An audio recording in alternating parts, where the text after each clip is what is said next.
اعوذ باللہ السمیع العلیم العظیم الحفیظ بوجہ الکریم وسلطانہ القدیم من الرجس الخبیث المخبث الشیطان اللعین الرجیم وقبیلہ ونفخہ ونفسہ وہمزہ بسم اللہ الرحمن الرحیم۔ تمام نبیوں کے سردار حضرت محمد صلی اللہ علیہ وآلہ وسلم اور تمام مذاہب کے سردار دین اسلام کے پیروکاروں، سلام علیکم، طبتم، برکتیں اور رحمتیں آپ پر۔ حضرت رحمت ربی گفتگو جو ہے وہ 100 پر پہنچ گئی۔ سرنامہ کلام جس ہستی کو بنایا ہے حضرت سیدہ البتول فاطمۃ الزہرا علیہ السلام ہے۔ سبحانک اللہم و بحمدک لا الہ الا انت استغفرک و اتوب الیک۔ اللہم صلی علی سیدنا محمد و ابواب محمد و آل محمد و صحاب محمد و بارک وسلم۔ جو اللہ کا شریک ٹھہرائے وہ مشرک، اور جو محمد مصطفیٰ صلی اللہ علیہ وآلہ وسلم کی توہین کرے وہ کافر۔ شیطان وہ پہلا توحید پرست عابد و زاہد تھا کہ جس نے نبی کی توہین کی۔ صرف اتنا ہی کہا کہ میں نبی سے بہتر ہوں، اللہ تعالیٰ نے اس کو کافر قرار دیا اور قیامت تک کے لیے اس پر لعنت۔ اللہ تعالیٰ ہمیں شرک سے بھی بچائے اور نبی کی توہین سے بھی بچائے۔ حضرت رحمت ربی گفتگو 100 پر پہنچی۔ ہم نے بی بی فاطمۃ الزہرا رضی اللہ تعالیٰ عنہا کو اس نمبر پہ کیوں رکھا؟ اس کی وجہ یہ ہے بہت سی وجوہات میں سے کہ انہی کے بیٹوں امام حسن و حسین سے اولیاء کو فیض ملتا ہے، اور آگے فیض جو ہے وہ جاری ہوا۔ جو کام کہیں نہ بنتا ہو وہ بی بی فاطمۃ الزہرا رضی اللہ تعالیٰ عنہا کے در پہ بنتا ہے، کیونکہ آپ سید الاولیاء کی بیوی ہیں، سید الانبیاء کی بیٹی ہیں، اور سیدہ شباب اہل الجنہ جو ہیں ان کی والدہ ہیں۔ بی بی خدیجہ الکبریٰ رضی اللہ تعالیٰ عنہا اور آپ کی بیٹی بی بی فاطمۃ الزہرا رضی اللہ تعالیٰ عنہا تصوف کا منبع ہے۔ اس لنگر کا کیا کہنا کہ جس لنگر پہ مولا علی بھی کھا رہے ہیں، بی بی فاطمہ بھی کھا رہی ہیں، اور محمد مصطفیٰ صلی اللہ علیہ وآلہ وسلم بھی کھا رہے ہیں۔ اولیاء کی تاریخ میں جتنے لنگر خانے ہوں گے اور خانقاہیں ہوں گی، بی بی فاطمۃ الزہرا رضی اللہ تعالیٰ عنہا اور بی بی خدیجہ الکبریٰ رضی اللہ تعالیٰ عنہا کے کھانوں کے اور خانقاہ کے اور لنگر خانے کے برابر نہیں ہوں گی۔ حضرت بی بی فاطمۃ الزہرا رضی اللہ تعالیٰ عنہا آپ کی تاریخ ولادت جو ہے وہ 606 عیسوی ہے، اور تاریخ وصال آپ کی 632 عیسوی ہے۔ آج 2016 میں 1384 سال ہو چکے ہیں آپ کو دنیا سے گئے ہوئے۔ آپ کا مزار جنت البقیع میں، مدینہ المنورہ، موجودہ ملک سعودی عرب۔ میں نے اس کی زیارت کی ہے۔ اگر آپ پرانی پکچر دیکھیں تو وہاں پہلے مزار ہوتا تھا، پھر مزارات جو ہیں وہ گرا دیے گئے۔ عظیم سند کے ساتھ عظیم پیام پہلے سماعت کر لیجئے۔ امام رضا علیہ السلام اپنے والد موسیٰ کاظم سے بیان کرتے ہیں، موسیٰ کاظم اپنے والد گرامی امام جعفر صادق سے بیان کرتے ہیں، وہ اپنے والد گرامی امام محمد الباقر سے بیان کرتے ہیں، وہ اپنے والد گرامی امام زین العابدین سے بیان کرتے ہیں، وہ اپنے والد گرامی امام حسین علیہ السلام سے بیان کرتے ہیں، وہ اپنے والد گرامی مولا علی شیر خدا سے بیان کرتے ہیں۔ انہوں نے حضور صلی اللہ علیہ وآلہ وسلم سے سنا، حضور فرماتے ہیں کہ ایمان کیا ہے؟ الایمانو، ایمان جو ہے یہ معرفت بالقلب، قول باللسان، عمل بالارکان۔ تو دیکھ لیجئے، ایمان جس کو میں سادہ لفظوں میں یوں کہہ سکتا ہوں کہ آپ کے زبان سے اقرار کرنے، دل سے تصدیق کرنے، اور پھر اعضاء سے عمل کر کے دکھانے کا نام جو ہے وہ ایمان ہے۔ سیرت کی طرف بڑھنے سے پہلے ہم نام سے برکت حاصل کرنا چاہتے ہیں۔ آپ کے ساتھ سیدہ کا لفظ آتا ہے، یہ سید کا مؤنث ہے۔ یہ ٹائٹل حضور صلی اللہ علیہ وآلہ وسلم نے آپ کو عطا فرمایا۔ مسند امام احمد میں اور حاکم نے بھی بیان کیا ہے، اور طبرانی کے اندر بھی ہے۔ ابو سعید خدری رضی اللہ تعالیٰ عنہ روایت کرتے ہیں، فاطمہ تو سیدۃ نساء اہل الجنہ الا مریم۔ حضور صلی اللہ علیہ وآلہ وسلم کا یہ فرمان ہے۔ تو سیدہ جب حضور نے کہہ دیا تو اب یہ حضور کی طرف سے ٹائٹل آپ کو ملا۔ الا مریم، چونکہ مریم علیہ السلام اس لحاظ سے افضل ہیں کہ آپ کا بیٹا نبی بنا ہے۔ البتول، یہ البتول جو ہے یہ عربی زبان کا لفظ ہے۔ معنی اس کا جو لیا جاتا ہے وہ تارک الدنیا لیا جاتا ہے، قطع کرنے والا۔ اس کا معنی ویسے کنواری بھی ہوتا ہے۔ آپ کو دنیا سے رغبت نہ تھی، اس لیے آپ کو یہ ٹائٹل بتول دیا گیا کہ آپ گھر کا کام، فرائض اور نوافل یہ ادا کرنے کے بعد بھی آپ اللہ تعالیٰ کی عبادت میں مصروف رہتی تھی۔ اور یہ بڑی بات ہے، ہم عبادت سمجھتے ہیں کہ فرائض کو ادا کر دینا، آپ سارے کام کر کے پھر بھی اللہ تعالیٰ کی یاد میں لگی رہتی۔ تو دنیا کی طرف آپ کا لگاؤ کم تھا، اللہ کی عبادت میں لگاؤ زیادہ تھا، آپ کو ٹائٹل بطول دے دیا گیا۔ ایک لفظ آپ کے ساتھ آتا ہے زہرا، را کے بعد الف ہے، اس کا معنی ہوتا ہے چمکیلا۔ یہی بی بی فاطمہ تو زہرا رضی اللہ تعالی عنہا کے ساتھ آتا ہے، آپ کے نام کے ساتھ آتا ہے۔ لأنہا زہراء المصطفیٰ، یہ چمک ہے محمد مصطفیٰ صلی اللہ علیہ وآلہ وسلم کی۔ ایک تلفظ زہرا بھی ہے، را کے بعد گولتا، تو گولتا جو ہوتی ہے زہرا، اس کا معنی ہوتا ہے ناہید، اور وہ ستارہ جو تیسرے آسمان پر ہوتا ہے اس کو زہرا کہتے ہیں۔ ایک تلفظ جو ہے وہ زہراتن ہے، یعنی زا کے اوپر زبر ہے اور آخر میں گولتا ہے، تو یہ فارسی زبان کا لفظ ہے، اس کا معنی ہوتا ہے پتا۔ بعد میں زہرا دلیری کے معنی میں استعمال ہونے لگا، بہادری کے معنی میں استعمال ہونے لگا، تو اصل کیا ہوگا؟ فاطمہ تو زہرا، را کے بعد الف ہوگا جو بی بی فاطمہ کے ساتھ آتا ہے، معنی چمکیلا۔ فاطمہ، فاطمہ کا ایک مادہ الفتم ہے، یہ بھی بیان کیا جاتا ہے، معنی قطع، قاطع۔ فطم الصبیو یہ کہا جاتا ہے، یہ جب بچے کا دودھ چھڑایا گیا تو فطم الصبیو کہا جاتا ہے۔ تو دارمی کی ایک روایت پڑھنے کے بعد معلوم ہوتا ہے کہ آپ کا نام جو فاطمہ رکھا گیا ہے، یہ اللہ تعالیٰ کی طرف سے یہ نام آپ کو عطا کیا گیا۔ تاریخ بغدادی کے اندر ہے، صفحہ 331، کنز الامال جلد 12 صفحہ 109 کے اوپر ہے۔ ان علی قال انما سمیت فاطمۃ لان اللہ فاطمہ عن النار، یہ فاطمہ سبیوں کے اندر جو مفہوم ہے نا، وہی فاطمہ کے اندر بھی ہے۔ یہ دیکھیے، لان اللہ فاطمہ عن النار، کہ آگ سے ان کو دور کر دیا۔ دوسری حدیث کنز الامال جلد 12 صفحہ 109، حدیث نمبر 34227۔ حدیث کیا ہے؟ انما سمیت فاطمۃ لان اللہ تعالی حرمہا وذریتہا علی النار، کہ یعنی نام ان کا فاطمہ جو ہے وہ اس لیے میں نے رکھا ہے کہ اللہ تعالیٰ نے حرام کر دیا ان پہ اور ان کی ذریت کے اوپر دوزخ کی آگ کو حرام کر دیا۔ تو معلوم یہ ہوا کہ فاطمہ جو نام ہے آپ کا، یہ اللہ تعالیٰ کی طرف سے اس لیے رکھا گیا ہے کہ آپ کو بھی آگ سے دور کر دیا اور آپ کی اولاد کو بھی، جو آپ کی سچی پیروکار ہے، اس کو بھی دور کر دیا۔ ویسے فاطمہ کا نام جو ہے وہ عرب میں عام تھا۔ مولا علی کی والدہ کا نام فاطمہ، قصی کی والدہ کا نام فاطمہ، حضرت ختیجہ کی والدہ کا نام فاطمہ، تو فاطمہ نام ویسے تھا، لیکن آپ کا جو نام رکھا گیا وہ اللہ تعالیٰ کی طرف سے۔ یہ نام ہے تو عربی، لیکن اسپین کے اندر مسلمانوں نے حکومت کی ہے۔ یہ امریکہ کے اندر کئی میکسیکن ہیں، تو وہ اسپین سے ہی آئے ہیں نا، تو ان کے نام کے اندر فاطمہ اور عمر ابھی بھی پایا جاتا ہے، مدینہ، یہ نام ان کے اندر پائے جاتے ہیں۔ تو غیر مسلموں کے اندر بھی فاطمہ نام جو ہے وہ آپ کو ملے گا۔ امریکہ کے اندر بھی عیسائی جو ہیں یہ بھی اس نام کو رکھتے ہیں۔ لوگ پوچھتے ہیں کہ بھائی مختار شاہ، یہ بی بی فاطمہ کا درجہ کیوں زیادہ ہے؟ حضور کی دوسری بیٹی ہیں، تو بھائی بات صرف بیٹیوں کا ہی نہیں، اور بھی تو عورتیں ہیں دنیا میں، تو ان کا درجہ زیادہ کیوں ہے؟ سوال کو ذرا بڑھا لیجیے۔ تو دلائل سے پہلے یہ جان لیں آپ کہ بھائی یہ اللہ کی عطا ہے، اس کا فضل ہے، وہ جسے چاہے جو ٹائٹل عطا فرما دے، جو مرتبہ عطا فرما دے، یہ اس کی عطا ہے۔ اگر آپ اس طرح اعتراض کرنے لگیں گے تو پھر اعتراض ہوگا کہ حضرت یوسف علیہ السلام کا درجہ کیوں بڑھا؟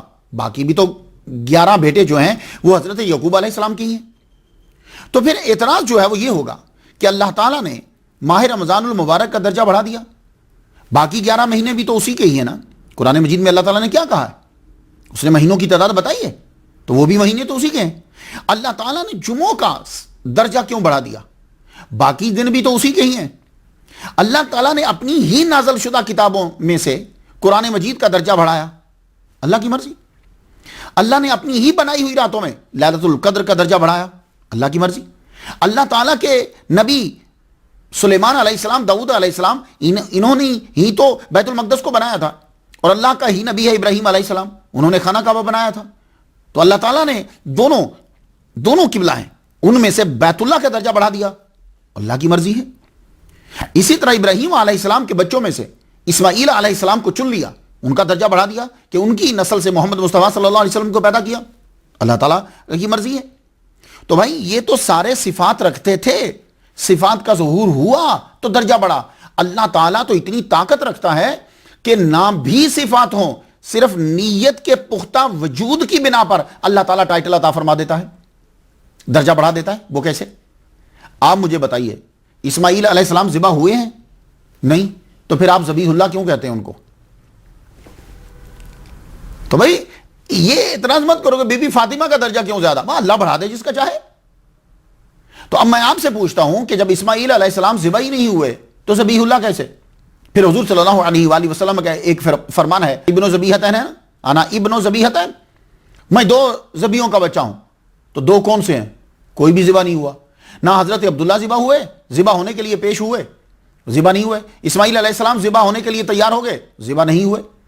لیکن اللہ تعالیٰ نے دونوں کو ٹائٹل عطا فرما دیا۔ تو بھائی سن لو، اللہ تعالیٰ کی مرضی ہے کہ صفت کا ظہور نہ بھی ہو تو ٹائٹل دے دے۔ تو بی بی فاطمہ تو زہرا رضی اللہ تعالیٰ عنہا، آپ تو تحت رسالت بھی ہیں اور تحت ولایت بھی ہیں، اور ماں ان بچوں کی ہیں کہ جنہوں نے دین کو بچایا ہے، بلکہ خود دین ہے۔ آئیے اب دلائل کی طرف بڑھتے ہیں۔ بی بی فاطمہ تو زہرا رضی اللہ تعالیٰ عنہا کا درجہ دوسری بہنوں سے زیادہ کیوں، دوسروں سے زیادہ کیوں؟ تو حضرت مریم کے علاوہ دوسری تمام عورتوں سے زیادہ ہے، بلکہ ایک روایت کے اندر تو آپ کو ساری عورتوں سے افضل قرار دے دیا گیا ہے۔ خیر وہ یہ محدثین کا کام ہے، میں صرف ایک بات کر رہا ہوں آپ سے۔ تو چند صفات اور وجوہات کا تذکرہ میں کرنا چاہوں گا آپ کے سامنے۔ آپ کا مقام کیوں بڑھا؟ کیونکہ بی بی فاطمہ قول، فعل، گفتار، رفتار میں حضور صلی اللہ علیہ وآلہ وسلم کے زیادہ مشابہ۔ اہل تشیع کی کتاب ہے ناسخ التواریخ، جلد اس کی 2 ہے، صفحہ 357 ہے۔ انا عائشہ رضی اللہ تعالی عنہا قالت ما رأيت من الناس اشبہ کلاما وحدیثا برسول اللہ من فاطمہ۔ آپ کا درجہ بڑھا اس لیے کہ حضور صلی اللہ علیہ وآلہ وسلم سب سے زیادہ ان کے آنے پہ کھڑے ہوئے۔ حضرت عائشہ صدیقہ رضی اللہ تعالی عنہا سے روایت ہے، قالت ما رأيت احدا اشبہ سمتا ولا ہدیا برسول اللہ من فاطمہ فی قیامها وقعودها وكانت اذا دخلت علیہ قام علیہ فقبلها وجلسها فی مجلسہ۔ یہ حدیث مبارکہ ترمذی شریف میں بھی ہے اور ابو داؤد میں باب فی القیام کے اندر ہے کہ یہ زیادہ مشابہ تھی حضور صلی اللہ علیہ وآلہ وسلم کے قیام میں اور قعود میں۔ اور جب حضور صلی اللہ علیہ وآلہ وسلم کے پاس یہ تشریف لاتی تو حضور صلی اللہ علیہ وسلم ان کے لیے کھڑے ہو جاتے اور آپ ان کو چومتے اور اپنی جگہ پہ انہیں بٹھاتے۔ حضور صلی اللہ علیہ وسلم آپ کی پیشانی چوما کرتے تھے، آپ کے سر کو چوما کرتے تھے۔ تو معلوم یہ ہوا کہ چومنا شرک نہیں ہے۔ آپ کا درجہ کیوں بڑھا؟ کیونکہ آپ کو نبوت و ولایت کی زیادہ حب ملی، زیادہ محبت ملی۔ طبرانی نے اوسط میں ابو ہریرہ رضی اللہ تعالیٰ عنہ سے روایت کیا کہ ان علی رضی اللہ تعالیٰ عنہ قال یا رسول اللہ ایما احب الیک انا ام فاطمہ، میں یا فاطمہ؟ قال فاطمہ تو الی منک وانت اعز علی منها۔ اللہ اکبر جل شان۔ کشف الغمہ جلد پہلی صفحہ 244 میں یہی مفہوم ہے۔ دوسری جگہ روایت یوں ہے، وان جمع بن عمیر قال دخلت مع عمتی على عائشہ فسألت ای الناس کان احب الى رسول اللہ قالت فاطمہ فقیل من الرجال قالت زوجها۔ تو میں نے ان سے پوچھا کہ حضور کو زیادہ محبوب کون ہے؟ آپ نے فرمایا فاطمہ۔ کہا مردوں میں سے؟ کہا ان کے خاوند۔ آپ کا درجہ زیادہ کیوں ہے؟ آپ حضور صلی اللہ علیہ وآلہ وسلم کی امتی عورتوں کی سردار ہیں۔ طبرانی نے سکر رجال کے ساتھ یہ حدیث بیان کی ہے۔ ابو ہریرہ رضی اللہ تعالیٰ عنہ روایت کرتے ہیں، حضور صلی اللہ علیہ وسلم نے فرمایا ان ملکا من السماء لم یکن زارنی فاستاذن اللہ فی زیارتی اخبرنی ان فاطمہ سیدۃ نساء امتی۔ ایک فرشتہ آسمان سے آیا جس نے کبھی میری زیارت نہیں کی تھی، اللہ تعالیٰ سے اسپیشل اجازت لی میری زیارت کرنے کی، تو اخبارانی اس نے مجھے بتایا کہ فاطمہ الزہرا رضی اللہ تعالیٰ عنہ جو ہیں وہ میری امت کی عورتوں کی سردار ہیں۔ دالمی کی روایت کچھ یوں ہے، حضور صلی اللہ علیہ وسلم نے فرمایا یا فاطمہ تو اما تردینا ان تاتی یوم القیامت سیدۃ نساء المؤمنین، کیا آپ اس بات پہ راضی نہیں ہیں کہ قیامت کے دن آپ کی آمد مومنات کی سردار کی حیثیت سے ہو؟ اس لیے آپ کا درجہ بڑھا. آپ کا درجہ بڑھا کیونکہ آپ کو حضور نے جنتی عورتوں کی سردار کہا ہے. ابھی سید خدری رضی اللہ تعالیٰ عنہ سے روایت ہے, یہ حدیث جو ہے مسند امام احمد میں ہے, حاکم نے بیان کی, طبرانی میں بھی ہے. فاطمۃ سیدۃ نساء اہل الجنۃ الا مریم, حضرت بی بی مریم کے علاوہ فاطمہ اہل جنت کی جو عورتیں ہیں ان کی سردار ہیں. یہ استثناء اس لیے ہے کہ بی بی فاطمہ کے بیٹے ولیوں کے سردار تو ہیں پر نبی نہیں ہیں. نبی کا بہرحال درجہ بہت زیادہ ہوتا ہے, اور مریم ایک نبی کی ماں ہے. اس حدیث کے بعد امام سبکی نے کہا ہے کہ افضل فاطمہ, پھر خدیجہ, پھر عائشہ.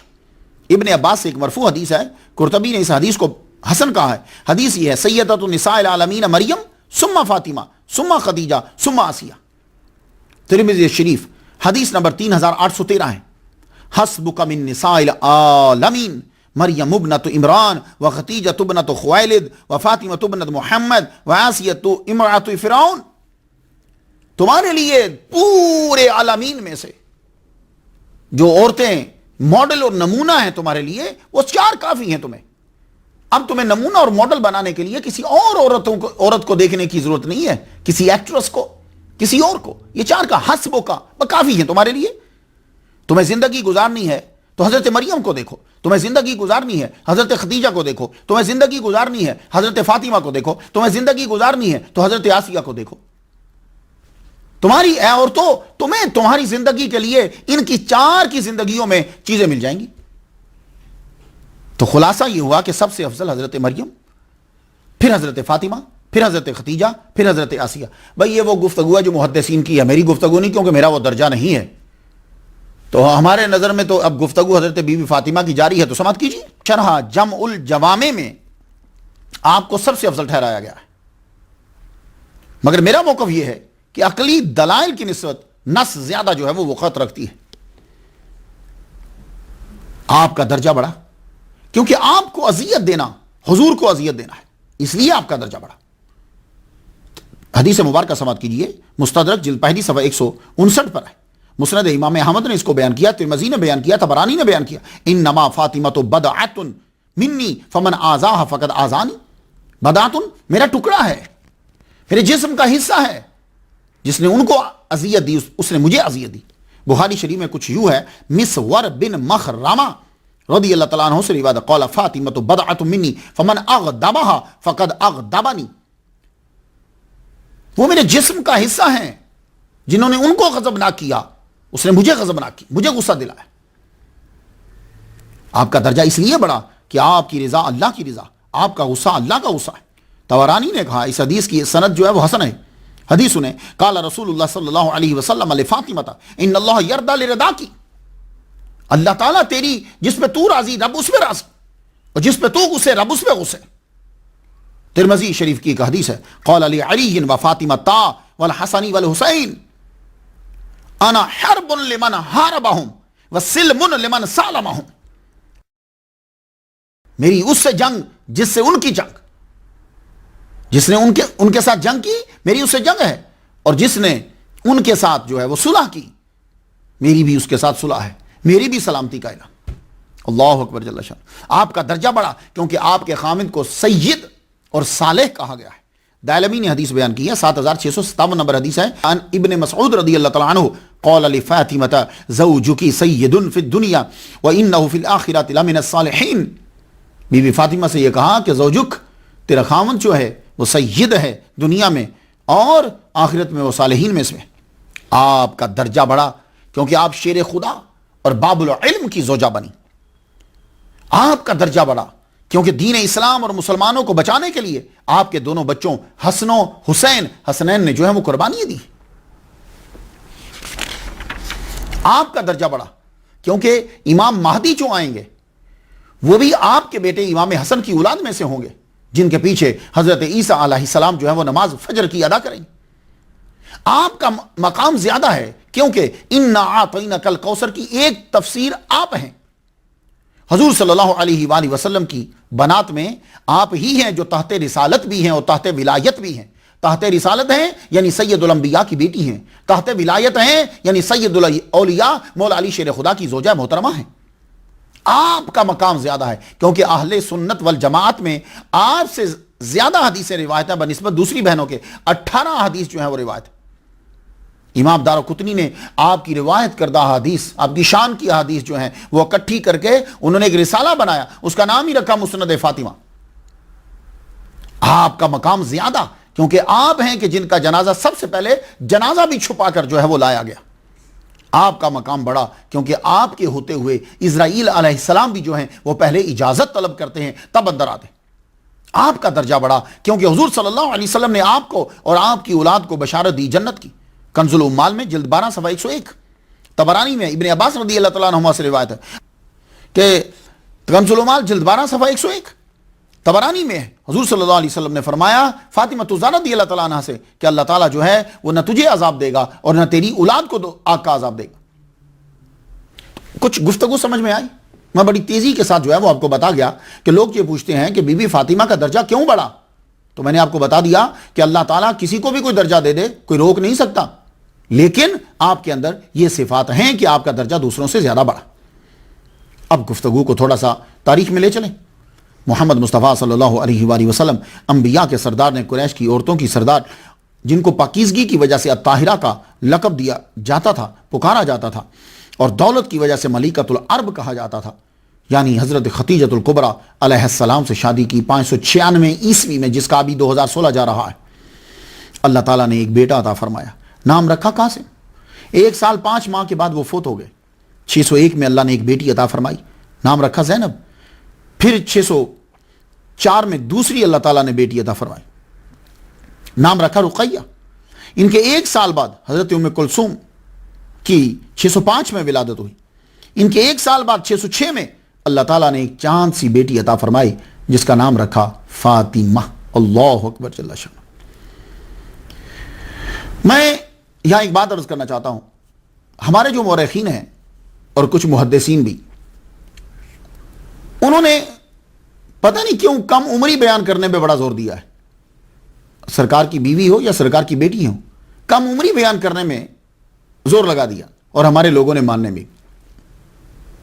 یہاں ایک چینل ہے، لوگ اسے سنتے ہیں، کئی دن تک اس چینل کے اوپر حضور صلی اللہ علیہ وسلم کی بیوی عائشہ کی عمر کے اوپر تبصرہ ہوتا رہا، اور وہ بار بار ہماری کتابوں کے حوالے دے کر ہمارے نبی کی توہین کرتا رہا۔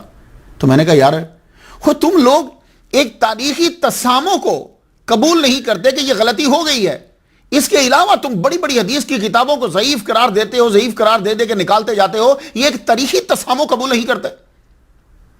نبی کی بیٹیوں، نبی کی بیویوں پہ جو الزام ہوتا ہے، نبی کی توہین ہوتی ہے، وہ سن لیتے ہو۔ اپنی تاریخی تسامح کو قبول نہ کرنا، نبی کی بے عزتی ہو رہی ہے تو سن لینا، اور جبکہ وہ واضح تسامح ہوتا ہے تاریخ کی، کیونکہ عمریں صحیح بیان نہیں، میں 100 بیان کر چکا ہوں۔ آپ بلیو کریں گے کہ تیاری کرتے ہوئے سب سے زیادہ ٹائم جو حصہ لیتا ہے وہ یہ عمر کا حصہ لیتا ہے۔ کیوں؟ اس لیے کہ عمریں صحیح بیان ہی نہیں، اندازے سے بیان کی جاتی۔ بی بی عائشہ کی عمر 9 سال تھی، ان کی عمر جو ہے وہ یہ تھی۔ عمریں چھوٹی کرنے کا جیسے پتہ نہیں ایک بھوت سا سوار ہے کہ چھوٹی عمریں بیان کرنی ہیں، جبکہ دلائل موجود ہے۔ نبی کی عزت و ناموس روایت سے زیادہ عزیز ہے ہمیں۔ بڑے بڑے فرامین موضوع و ضعیف کہہ کر یکسر مسترد کر دیے جاتے ہیں، مگر روایت کی تاریخ میں شک نہیں کریں گے، نبی کی توہین اور اہل بیت کی توہین سنتے رہیں گے۔ تو میں ایسا نہیں کروں گا، میں تاریخ کو غلط قرار دے سکتا ہوں، پر میں اہل بیت کی توہین نہیں سن سکتا، نبی کی توہین نہیں میں سن سکتا۔ تاریخ غلط ہو سکتی ہے، تاریخ پیدائش، تاریخ یہ اکثر غلط ہوتی ہے، ان سے چھوڑیے۔ ابھی آپ جائیے پاکستان میں جو کارڈ بن رہے ہیں، 1960 سے پہلے کا ریکارڈ ہی نہیں ہے آپ کے پاس۔ جس بندے کی عمر اس وقت 50-60 سال ہے، اس کی دادی اور امی کا تاریخ پیدائش صحیح نہیں ہوگی۔ تو یار صرف 50-60 سال پہلے تمہاری تاریخ پیدائش غلط ہو رہی ہے، امی بہت چھوٹی ہو رہی ہے یا امی بہت بڑی ہو رہی ہے، تو اتنے سالوں پہلے تم کیسے پرفیکٹ بیان کر دیتے ہو؟ سیدہ فاطمہ الزہرا رضی اللہ تعالیٰ عنہ 606 کے اندر آپ کی ولادت ہے۔ کیوں؟ بعض کے واقعات جو ہیں وہ یہ ثابت کرتے ہیں۔ اب میری گفتگو میں سنتے چلے جائیے۔ اللہ تعالیٰ نے حضرت محمد مصطفیٰ صلی اللہ علیہ وآلہ وسلم کو بی بی خدیجہ کے بطن سے 4 بیٹیاں جو ہیں وہ عطا فرمائیں۔ عقیدہ کی مضبوطی کے لیے چند حوالے میں آپ کو اہل تشیع کی کتب سے دینا چاہتا ہوں۔ اصول کافی یہ امام زمان کی منظور شدہ کتاب ہے، جلد پہلی صفحہ 439، مطبوعہ ایران ہے۔ فروع کافی جلد دوم صفحہ 82، باب فضل بنات۔ تہذیب الاحکام جلد 8ویں صفحہ 161۔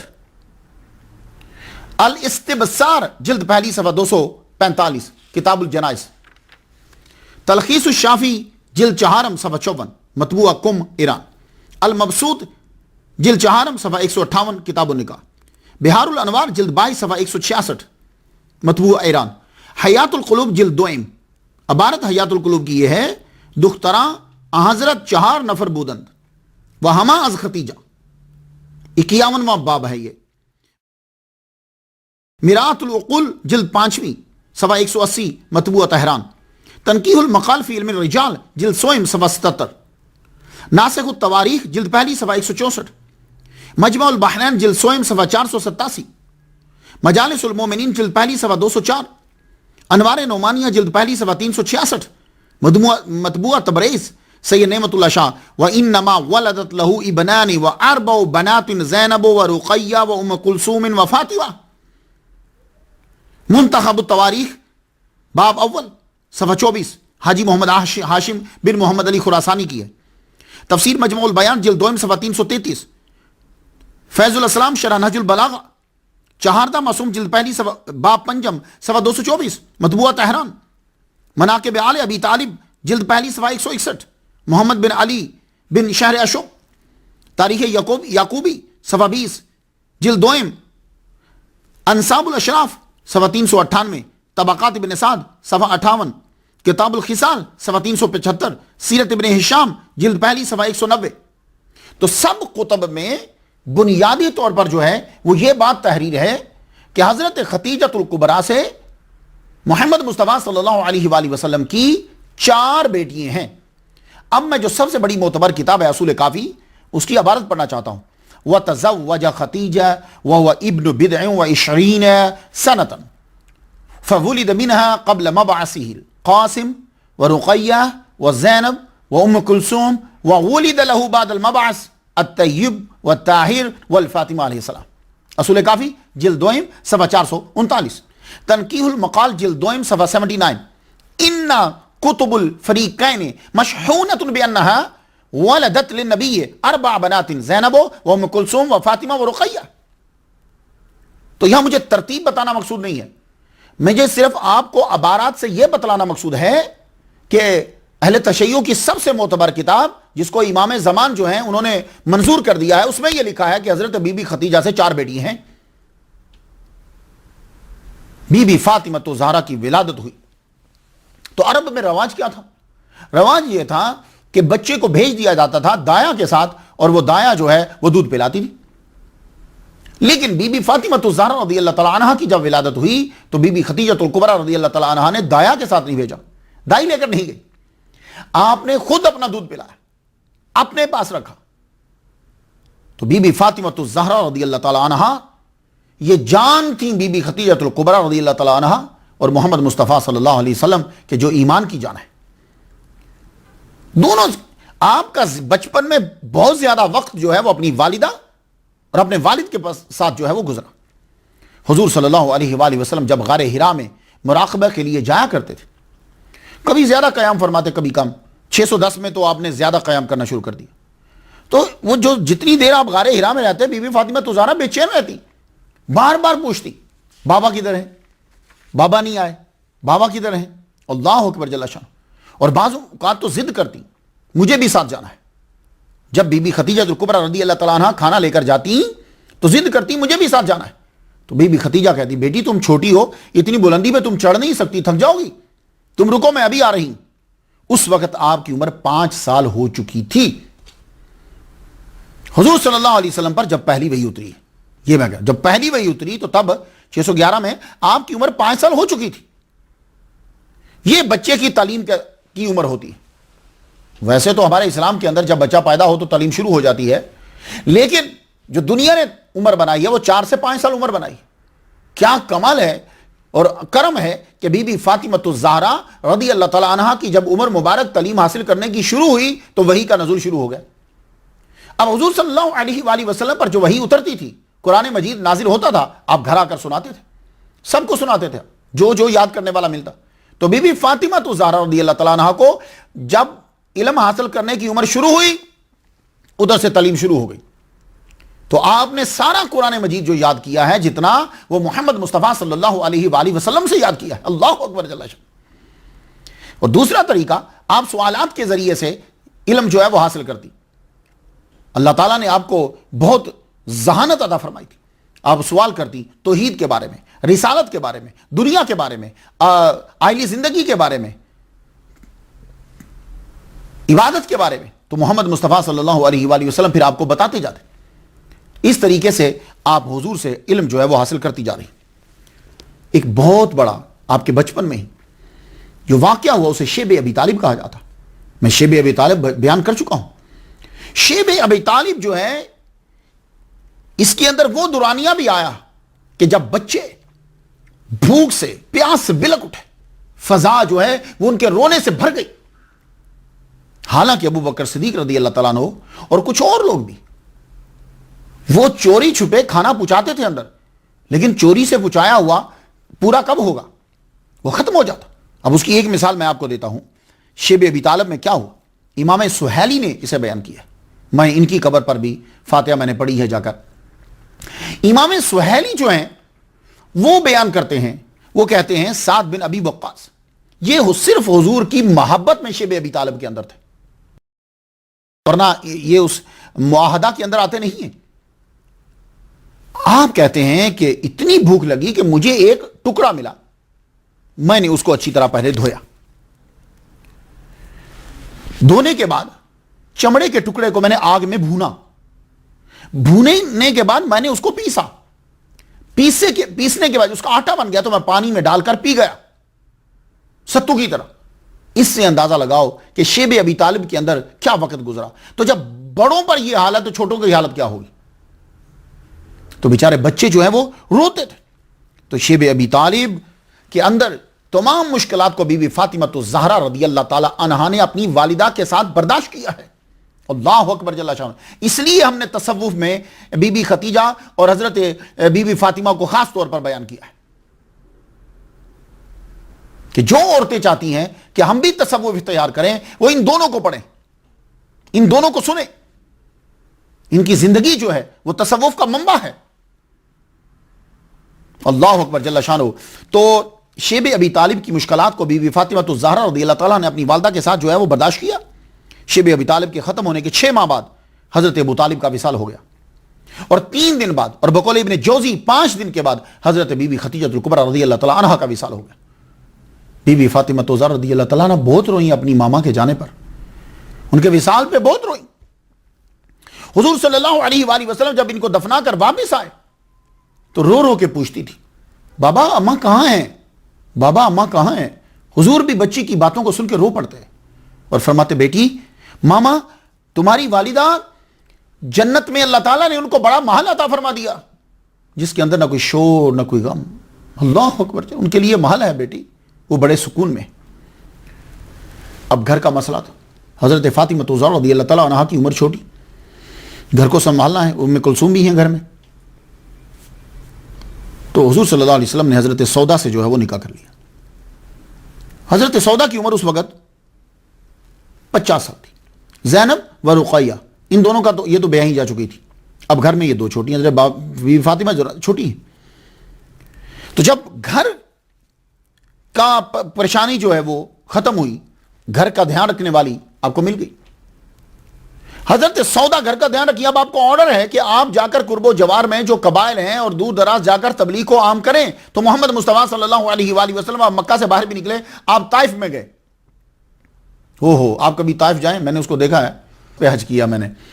تو آپ کو معلوم ہے کہ ادھر سے ہی آتے ہیں نا دبئی سے. وہی تو طائف میں اترا، کالے پہاڑ کالے پتھر. میں نے کہا یا دیکھو ہمارے نبی صلی اللہ علیہ وسلم جہاں آئے تھے تو لوگوں نے ان کو بیان کرنے نہیں دیا تھا، اور آج نبی کا صدقہ ہم یہاں طائف کے اندر کیا کر رہے ہیں؟ ہم احرام باندھ رہے ہیں، نماز پڑھ رہے ہیں. اللہ اکبر جل شان.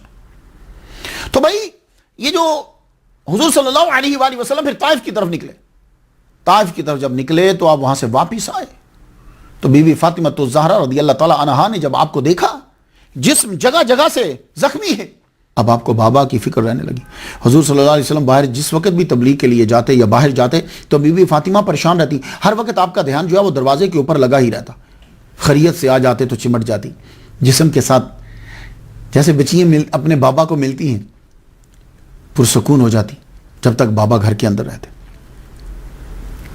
حضور صلی اللہ علیہ وآلہ وسلم کی ایک عادت مبارکہ یہ بھی تھی کہ آپ جب جاتے تھے خانہ کعبہ میں عبادت کرنے کے لیے تو ابھی اسے قبلہ بنانے کا آرڈر تو آیا نہیں تھا، فول وجہ کا شطر المسجد الحرام تو ابھی آیا تھے، تو آپ کیا کرتے تھے کہ ایک دیوار جو ہے وہ آپ اپنی ایک آنکھ کی طرف رکھتے تو منہ جو ہے وہ بیت المقدس کی طرف کرتے۔ مسلمان بھی ادھر ہی منہ کر کے شروع میں نماز پڑھتے رہے نا مدینہ شریف میں بھی۔ اچھا، اب وہاں آپ نماز ایک دن پڑھ رہے تھے، سجدے میں جو ہی گئے تو عقبہ کہنے لگا اپنے غلام سے، کہنے لگا وہ فلان جگہ کے اوپر نا ایک اونٹ جو ہے وہ ذبح ہوا، اس کی اوجڑی پڑی ہے، اوج، جاؤ تم ذرا اٹھا کے لاؤ۔ وہ غلام جو ہے وہ اوج اٹھانے کے لیے چلا گیا، اونٹ کی اوجڑی جو ہے وہ اٹھا کے لے آیا، جب اٹھا کے لایا تو اس نے کہا یہ محمد سجدے میں ہے، اس کے اوپر ڈال دو۔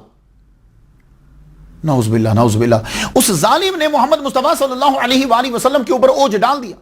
اوجڑی جب ڈالی، سارے جتنے وہاں بیٹھے ہوئے تھے سب ہنسنے لگے اور لوٹ پوٹ ہو رہے ہنسی سے۔ کسی نے جا کر دوڑتے ہوئے گھر خبر دی، بھئی محمد مصطفیٰ صلی اللہ علیہ وسلم سجدے میں اور کسی نے اوپر اوج ڈال دیا ہے۔ تو بی بی فاطمہ کے کان تک یہ بات پہنچی، اب دوڑتی ہوئی گئی، جا کر آپ نے اپنے بابا کے کمر مبارک سے اوج کو ہٹایا۔ تو 5 سال کی بچی تو یہ نہیں کر سکتی نا، تو بس اسی لیے میں آپ کو کہہ رہا ہوں، عمریں کم کرنے میں کیوں لگے ہوئے ہو؟ کیوں توہین کرتے ہو اہل بیت کی؟ کیوں توہین کرتے ہو حضور صلی اللہ علیہ وسلم کی توہین سنتے ہو؟ تو آپ نے اوج ہٹایا۔ اللہ اکبر جل شانہ۔ ایک مرتبہ کیا ہوا، بی بی فاطمہ تو زہرا رضی اللہ تعالیٰ عنہ، گھر تو سارے قریب قریبی تھے نا، ابو جہل کو غصہ آیا۔ ابو جہل نے بی بی فاطمہ تو زہرا رضی اللہ تعالیٰ عنہ کے منہ مبارک پہ تھپڑ مار دیا۔ صحیح مجدد ملت، صحیح عاشق مصطفیٰ امام جلال الدین سیوطی رحمہ اللہ نے ابن عباس رضی اللہ تعالیٰ عنہما سے اس واقعے کو نقل کیا کہ بی بی فاطمہ تو زہرا رضی اللہ تعالیٰ عنہ کے منہ پہ جب تماچا مارا ابو جہل نے، بی بی فاطمہ تو زہرا روتے ہوئے حضور کے پاس گئی، یا رسول اللہ ابو جہل نے مجھے ابو جہل نے تماچا مارا ہے۔ حضور نے فرمایا اسی طرح تم ابو سفیان کے پاس چلی جاؤ فوراً جاؤ۔ بی بی فاطمہ تو زہرا رضی اللہ تعالیٰ عنہ ابو سفیان کے پاس چلی گئی، جا کے کہنے لگی مجھے ابو جہل نے تماچا مارا ہے۔ ابو سفیان اٹھا، بی بی فاطمہ تو زہرا رضی اللہ تعالیٰ عنہ کو ساتھ لیا۔ ابو جہل اس وقت بیٹھا ہوا تھا خانہ کعبہ کے پاس ہی، وہاں جب ملا تو ابو سفیان نے پاس کھڑے ہو کے یہ کہا میں یہاں کھڑا ہوں، اے فاطمہ تم اسی طرح تماچا اس کے منہ کے اوپر مارو۔ بی بی فاطمہ تو زہرا رضی اللہ تعالیٰ عنہ نے ابو جہل کے منہ پہ تماچا مارا۔ اللہ اکبر جل شانہ۔ ابو سفیان پھر ہاتھ پکڑ کر واپس لے جاؤ، اب تم گھر چلے جاؤ۔ بی بی فاطمہ تو زہرا رضی اللہ تعالیٰ عنہ جب گھر آئیں، حضور صلی اللہ علیہ وسلم کو بتلایا کہ میں نے ابو جہل کے منہ پہ تماچا مارا ہے ابو سفیان کے کہنے پر۔ اس وقت میرے نبی نے ایک جملہ کہا، حضور صلی اللہ علیہ وسلم نے کہا یا اللہ ابو سفیان کے اس سلوک کو نہ بھولنا۔ اب مجھے سمجھ آئی کہ ابو سفیان کو ایمان کیوں ملا، ورنہ ابو سفیان ساری زندگی حضور کی مخالفت کی، ان کی بیوی جو تھی انہوں نے حضرت حمزہ کو شہید کروایا اور ان کا کلیجہ جو ہے وہ چبایا۔ تو اب مجھے سمجھ آئی کہ بی بی فاطمہ تو زہرا رضی اللہ تعالی عنہا کو خوش کیا۔ یہ خوشی جو تھی، اس خوشی کی وجہ سے ابو سفیان کو ایمان نصیب ہو گیا فتح مکہ میں۔ اللہ اکبر جل شان۔ تو جو لوگ بی بی فاطمہ تو زہرا رضی اللہ تعالی عنہا کو ایصال ثواب کرتے ہیں، ان کے طریقے کو، سیرت کو اپناتے ہیں، بی بی فاطمہ ان سے کتنی خوش ہوتی ہوگی، اور جن سے بی بی فاطمہ خوش ہو جاتی ہیں پھر اللہ تعالیٰ کا کتنا کرم ہوتا ہوگا۔ بی بی فاطمہ مکہ سے ہجرت۔ اب یہ جو مکہ کی زندگی ہے یہ بڑی کٹھن زندگی، 13 سال حضور صلی اللہ علیہ وسلم کے اعلان نبوت کے بعد کے جو 13 سال ہیں، اللہ اکبر جل شانہ، انتہائی مشکل، ہر طرح کا ظلم کیا قریش نے، فیملی پہ ظلم کیا، آپ کے چاہنے والوں پر ظلم کیا، گلیوں میں گھسیٹا گیا، تپتی ریت پر لٹایا گیا، کوئلوں پر لٹایا گیا، غلاموں کو کوڑوں سے مارا جاتا ہے۔ اللہ اکبر، جب اسلام کو یہ نہیں روک سکتے، بہت ظلم کیے انہوں نے۔ لوگ جہاد کی آیات تو پڑھ لیتے ہیں لیکن یہ نہیں پوچھتے کہ یہ جہاد کی آیت اتری کیوں تھی، یہ نہیں پوچھتے۔ ان کو بتلاؤ کہ گلے میں منج کی رسی ڈال کر مسلمانوں کو گلیوں میں گھسیٹا جاتا تھا. انہیں بتاؤ کہ کوئلوں کو پہلے گرم کیا جاتا تھا, پھر حضور کے کلمہ پڑھنے والوں کو اوپر ننگی کمر ان کی کر کے ان کو لٹا دیا جاتا تھا اس کے اوپر. ان کو بتاؤ کہ تپتی ہوئی ریت, پہلے ریت کے گرم ہونے کا انتظار کیا جاتا, پھر زرہ پہنا کر تپتی ہوئی ریت پہ لٹا دیا جاتا تھا. یہ بتاؤ ان کو. انہیں بتاؤ کہ مسلمان جو کلمہ پڑھتے تھے ان کی ایک ٹانگ کو اونٹ کے ساتھ باندھ دیا جاتا, ایک دوسری ٹانگ کو دوسرے اونٹ کے ساتھ باندھ دیا جاتا, اور اپوزٹ سمت میں اونٹوں کو چلا دیا جاتا تھا. یہ بھی بتلاؤ. اتنے ظلم کریے میرے نبی کے کلمہ پڑھنے پر, اتنے ظلم کیے. آخر جب پھر بھی وہ اسلام کو نہ روک سکے تو اب انہوں نے یہ کہا کہ محمد کو قتل کر دو, نعوذ باللہ. اس کے قتل کرنے کے لیے انہوں نے 7 بڑے قبیلوں میں سے 7 جوانوں کو چنا, اور 7 جوانوں کو یہ کہا کہ تم جب اندر کمرے میں جاؤ تو ایک بار ہی 7 تلواریں چلا کر نعوذ باللہ 7 ٹکڑے کرنے ہیں نبی کے, محمد کے 7 ٹکڑے کرنے ہیں. کیوں؟ اس لیے کہ اگر ایک آدمی مارے گا تو بنو ہاشم اور ان کے ساتھی جو ہیں وہ ان سے جا کے بدلہ لے لیں گے. اگر 7 قبیلے والے مل کر حملہ کریں گے تو اب یہ کس سے بدلہ لیں گے؟ تو 7 آدمی قتل کرنے کے لیے ریڈی ہو گئے. انہوں نے رات کو باہر جو ہے وہ کھڑے ہو جانا تھا. اللہ تعالیٰ نے جبریل علیہ السلام کے ذریعے سے پیغام پہنچا دیا کہ آپ آج رات کو یہاں سے ہجرت کر جائیے کیونکہ آپ کے قتل کا فیصلہ ہو چکا ہے. محمد مصطفیٰ صلی اللہ علیہ وآلہ وسلم حضرت ابوبکر صدیق کو اللہ تعالیٰ کے کہنے پر لے کر روانہ ہو گئے. مولا علی شیر خدا رضی اللہ تعالیٰ عنہ سے آپ نے یہ کہا, اے علی, یہ امانتیں ہیں کافروں کی, سونا ہے, چاندی ہے, زیورات ہیں, کچھ چیزیں ہیں, یہ تم واپس کر کے تم بھی مدینے آ جانا. آج رات تم میرے بستر کے اوپر سو جاؤ. مولا علی شیر خدا کو اپنے بستر پر سلا دیا اور ابو بکر صدیق رضی اللہ تعالیٰ عنہ کو ساتھ لے کر آپ چلے گئے. قافیے سے حضور صلی اللہ علیہ وآلہ وسلم مدینہ میں پہنچے. حضور صلی اللہ علیہ وآلہ وسلم نے زید بن حارثہ رضی اللہ تعالیٰ عنہ کو 500 درہم دیے اور 2 اونٹ کہ جاؤ تم میری فیملی کو لے آؤ, جو کچھ دینا ہو یا خرچہ ہو وہ تم پیسے استعمال کر لینا. حضرت ابوبکر صدیق رضی اللہ تعالیٰ عنہ نے ایک خط دیا کہ یہ خط میرے بیٹے عبداللہ کو دے دینا. اس خط میں یہ تحریر تھا کہ تم بھی انہی کے ساتھ آ جاؤ اپنی فیملی کو لے کر. چنانچہ زید بن حارثہ اور عبداللہ بن ابی بکر قافلہ لے کر روانہ ہوئے. اس قافلہ میں حضرت سودا ہیں, حضرت ام کلثوم ہیں, حضرت ام ایمن ہیں, حضرت ام رومان ہیں, حضرت اسماء بنت ابی بکر ہیں, حضرت عائشہ ہیں اور حضرت فاطمہ الزہرا رضی اللہ تعالی عنہا. حضرت اسامہ بن زید بھی شامل تھے. قافلہ مدینہ پہنچا. حضور صلی اللہ علیہ وآلہ وسلم کا خاندان مسجد نبوی کے ساتھ ٹھہرا اور ابو بکر صدیق رضی اللہ تعالیٰ عنہ کی فیملی حارثہ بن نعمان کے دیے ہوئے گھر میں ٹھہری. مگر اہل تشیع کی یہ روایت ہے کہ بی بی فاطمہ جس قافلے میں تھیں وہ قافلہ حضرت علی رضی اللہ تعالیٰ عنہ لے کر آئے تھے. مدینہ میں جب پہنچ گئے تو مدینہ والوں نے بڑا استقبال کیا.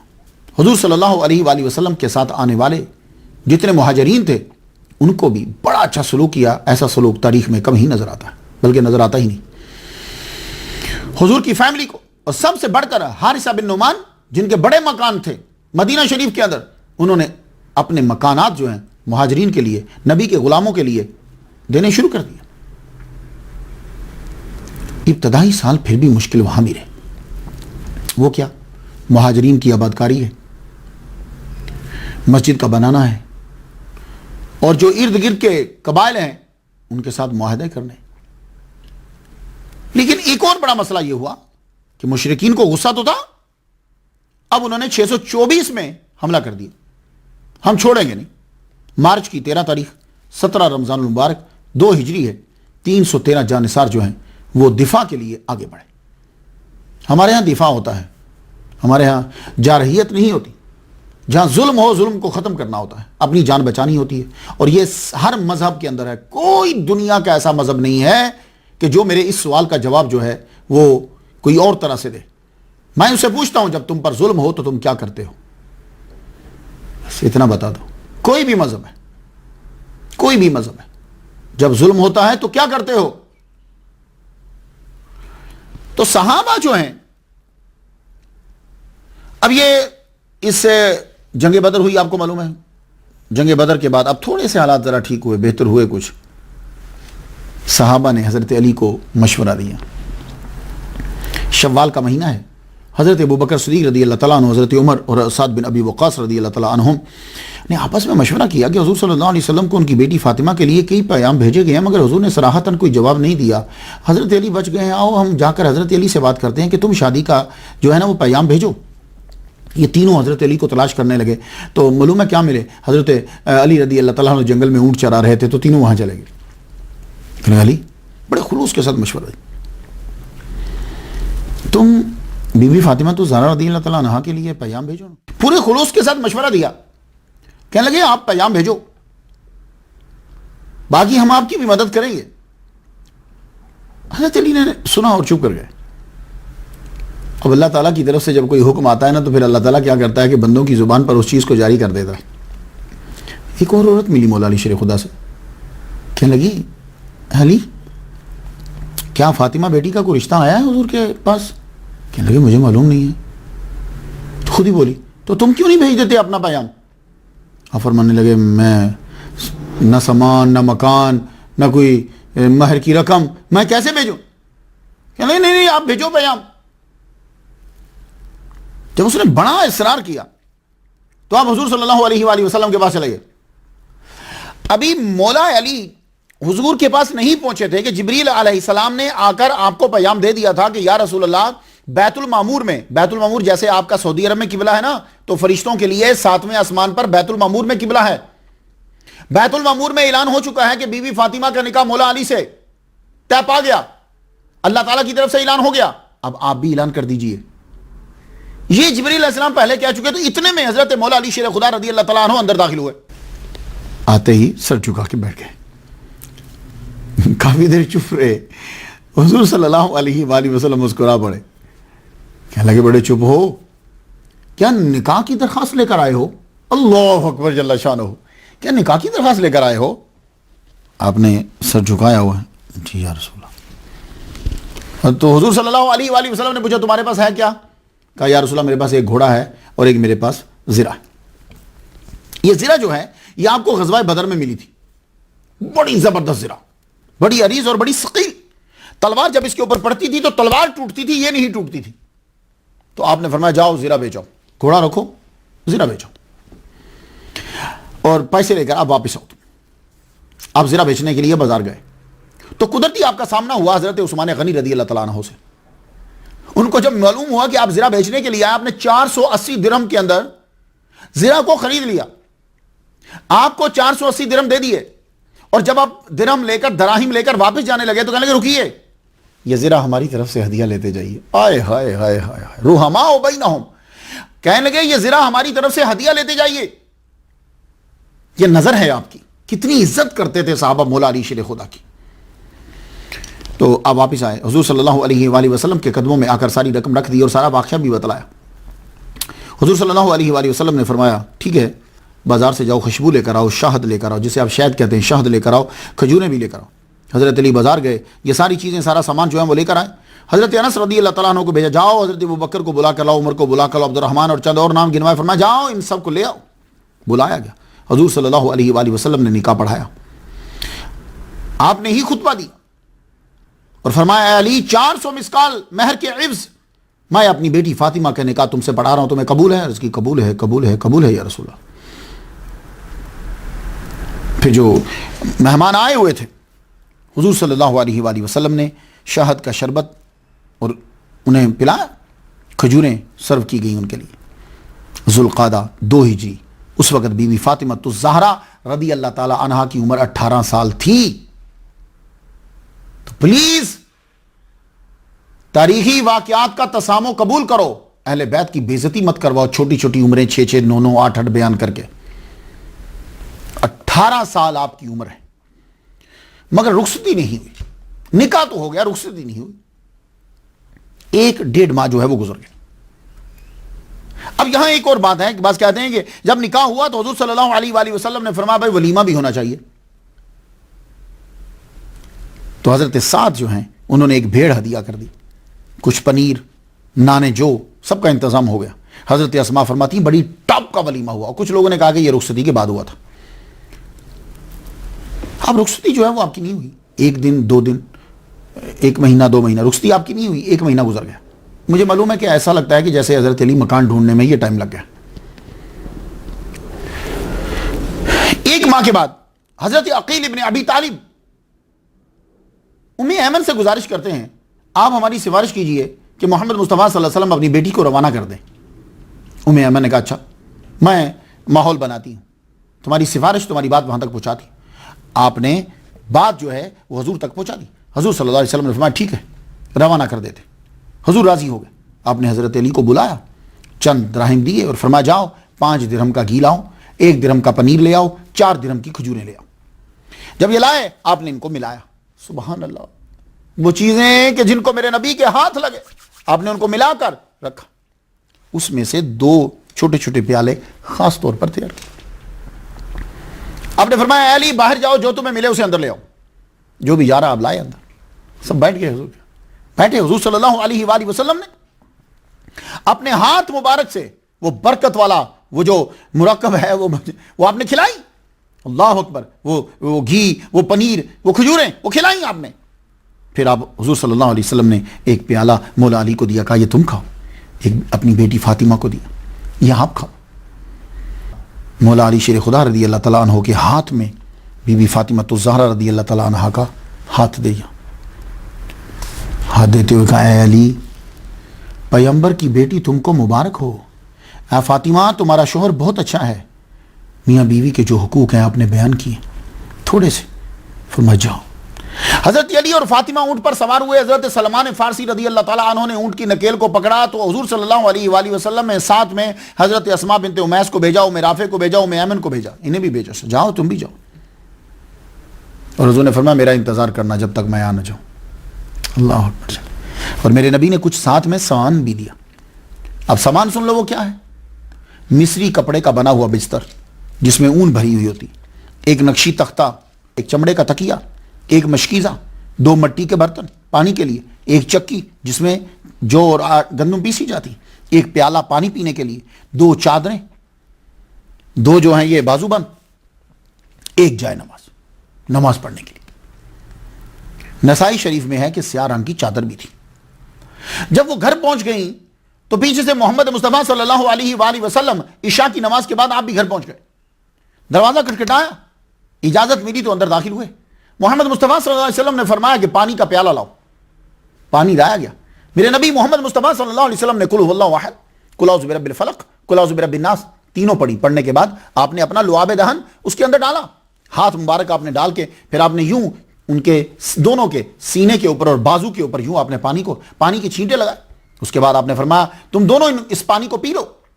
مولا علی نے پیا، بی بی فاطمہ الزہرا رضی اللہ تعالیٰ عنہا نے پیا. پھر محمد مصطفیٰ صلی اللہ علیہ وآلہ وسلم نے دونوں کے لیے دعا کی، یا اللہ پاک انہیں اور ان کی اولاد کو شیطان کے شر سے محفوظ فرما. ہاں ایک ربائی پڑھ دوں. جسے علی کی ولایت کا اعتراف نہیں، وہ لاکھ سجدے کرے کوئی گناہ معاف نہیں. بدن پہ حج کا احرام، دل میں بغض علی، یہ کعبہ پاک کے پھیرے تو ہیں طواف نہیں. جسے علی کی ولایت کا اعتراف نہیں، وہ لاکھ سجد کرے کوئی گناہ معاف نہیں. بدن پہ حج کا احرام، دل میں بغض علی، دل میں بغض علی، یہ کعبہ پاک کے پھیرے تو ہیں طواف نہیں. مولا علی شیر خدا رضی اللہ تعالیٰ عنہ شادی ہو گئی. رخصتی کے بعد جس گھر میں گئیں وہ جو مسکن تھا، وہ مکان تھا، وہ حضور صلی اللہ علیہ وآلہ وسلم سے مکان سے قدر دور تھا، مسجد نبوی سے. حضور صلی اللہ علیہ وسلم کو دیر ہو جاتی. فرمانے لگے بیٹی میرا دل کرتا ہے کہ میں تجھے روزانہ دیکھوں، روزانہ تجھ سے ملوں میری بیٹی، لیکن تمہارا گھر دور ہے. تو بی بی فاطمہ الزہرا رضی اللہ تعالیٰ عنہا کہنے لگی یا رسول اللہ تو حارثہ بن نعمان سے کہیے نا، ان کے بہت سارے مکانات ہیں، ایک مکان جو ہے وہ مسجد نبوی کے قریب دے دیں. حضور صلی اللہ علیہ وسلم نے فرمایا مجھے حیا آتی ہے، انہوں نے آگے ہی مہاجرین کو بہت سارے مکانات دیے ہیں، تو اب مجھے اچھا نہیں لگتا کہ میں ان سے بیٹی پھر مانگوں. یہ بات کسی طرح ان تک پہنچ گئی. خود حاضر ہوئے، حضور صلی اللہ علیہ وآلہ وسلم کی بارگاہ میں حاضر ہوئے. کہنے لگے یا رسول اللہ میری جان حاضر آپ کے لیے، آپ اپنی بیٹی فاطمہ کے لیے مکان چاہتے ہیں مسجد نبوی کے قریب، میں انتظام کیے دیتا ہوں یا رسول اللہ۔ میرے نبی محمد مصطفیٰ صلی اللہ علیہ وآلہ وسلم نے ان کی خوشی کے لیے اور برکت کے لیے جو دعا کی، تو حضرت علی اور فاطمہ الزہرا محمد مصطفیٰ صلی اللہ علیہ وسلم کے قریب آ گئے۔ اب آپ کو آسانی ہو گئی بی بی فاطمہ کے لیے ابا کی زیارت کرنا، ابا کے خطابات سننا، ابا کے پیچھے نماز پڑھنا، یعنی بہت ساری آسانی آپ کے لیے ہو گئی۔ حضرت بی بی فاطمہ الزہرا رضی اللہ تعالی عنہا یہ ان عورتوں کے لیے نمونہ ہے جو عورتیں ولیہ بننا چاہتی ہیں، جو عورتیں جنت میں جانا چاہتی ہیں، جو عورتیں دین و دنیا میں کامیابی حاصل کرنا چاہتی ہیں۔ آئیے اب سنیے کہ آپ کی زندگی جو ہے وہ کیسے ہے شادی کے بعد۔ آج کے دور کی عورتوں کے لیے نمونہ۔ آج اگر سیرت اپنا لیں آپ، گھروں میں لڑائیاں ختم ہو جائیں، سکون ہی سکون ہو جائے۔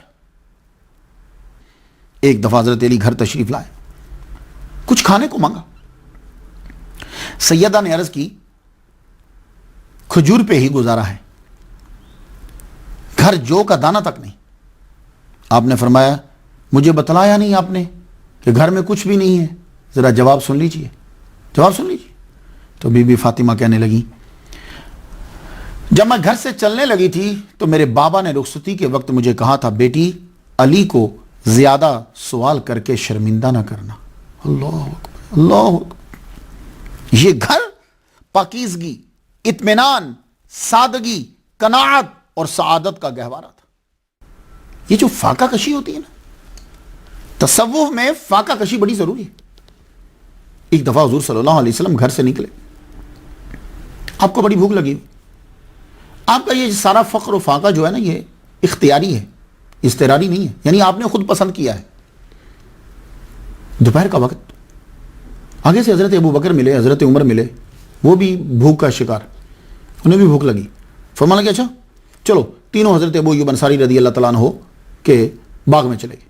میں نے ان کی قبر پر بھی 3 مرتبہ دلائل الخیرات پوری پڑھی، حضرت رحمتوں میں ربی۔ حضرت ابو ایوب انصاری رضی اللہ تعالیٰ عنہ کے باغ میں جب پہنچے تو انہوں نے ویلکم، آئے نبیوں کے سردار میرے ہاں تشریف لائے۔ فوراً ایک بکری کو ذبح کیا، کھجور صاف کر کے سامنے رکھی، گوشت پکایا آدھا بھونا، روٹیاں تیار کی سرکار کے سامنے رکھی۔ سرکار صلی اللہ علیہ وآلہ وسلم کھانے لگے۔ آپ نے ایک روٹی لے کے اس کے اوپر تھوڑا سا سالن رکھا، فرمانے لگے کہ جا کر میری بیٹی فاطمہ کو دے دو، کتنے دن ہو گئے اس نے کھانا نہیں کھایا۔ دیکھا آپ لوگوں نے، میری بیٹی کو دے۔ رمضان المبارک 3 ہجری 4 مارچ 625 عیسوی کو اللہ تعالیٰ نے حضرت بی بی فاطمہ الزہرا رضی اللہ تعالیٰ عنہ کو چاند سا بیٹا عطا فرمایا۔ حضور کو خبر دی گئی، حضور صلی اللہ علیہ وآلہ وسلم تشریف لائے، بیٹے کو گودی میں لیا، چومنے لگے، دائیں کان میں اذان کہی، بائیں کان میں اقامہ کہی۔ دیکھو امریکہ کہتا ہے تمہارا بچہ 4 سال کا ہے، لاؤ ہم پڑھائیں گے۔ ہمارا قرآن کہتا ہے، قرآن کا شارع کہتا ہے بچہ پیدا ہوا اس کو فوراً تعلیم دے دو، فوراً تعلیم دو۔ معلومہ کوئی چیز باڈی کے اندر ہے کہ جو اسے ایکسیپٹ کرتی ہے، ورنہ فضول کام کرنے کا حکم اسلام نہیں دیتا جس کا فائدہ نہ ہو۔ سوتے ہوئے کو السلام علیکم نہیں کہنے دیتا، روٹی کھانے والے کو السلام علیکم کہنا نہیں کہو السلام علیکم، نماز پڑھنے والے کو السلام علیکم نہیں کہو۔ بچے کو اگر اذان کا فائدہ نہیں تو کیوں کہہ رہا ہے کہ اذان دو؟ تو توجہ ہے تو کہہ رہا ہے نا اذان دو۔ میرے نبی نے خود اذان دی، اپنے منہ میں کھجور کو چبا کے میرے نبی کا لعاب اس میں شامل ہوا، وہ پھر میٹھا نکال کے بچے کو دیا۔ اللہ اکبر جل شانہ، جسے گھٹی کہتے ہو، وہ دی، نام حسن رکھا۔ بڑی خوشی ہوئی مسلمانوں میں، محمد مصطفیٰ صلی اللہ علیہ وآلہ وسلم کی بیٹی کے ہاں بیٹھا ہوا۔ 7ویں دن بال کٹوائے، ہم وزن چاندی جو ہے وہ خیرات کی، عقیقہ ہوا۔ یہ عقیقہ سنت ہے اور آپ کے اوپر رہتا ہے، یہ بات یاد رکھیے گا۔ جتنی جلدی دے دیں گے اتنی جلدی آپ کا گوشت اور ہڈیاں جو ہیں وہ مصائب سے، پریشانیوں سے آزاد ہو جاتی ہیں۔ ابھی تک اگر کسی نے نہیں دیا عقیقہ تو ابھی دے دو، اب تو امریکہ میں آگے ہو، لندن میں آگے ہو، اب تو کوئی مشکل نہیں۔ ان کی ولادت کے 15 دن بعد غزوہ احد ہوئی۔ ابن ہشام کے پتھر سے حضور کا بازو زخمی ہوا، اتبا کے پتھر سے ہونٹ مبارک زخمی ہوئے. حضور صلی اللہ علیہ وآلہ وسلم گھر تشریف لائے تو آپ بی بی فاطمہ دیکھتے ہی، حالانکہ آپ خود بھی بیمار ہیں، لیکن اٹھی،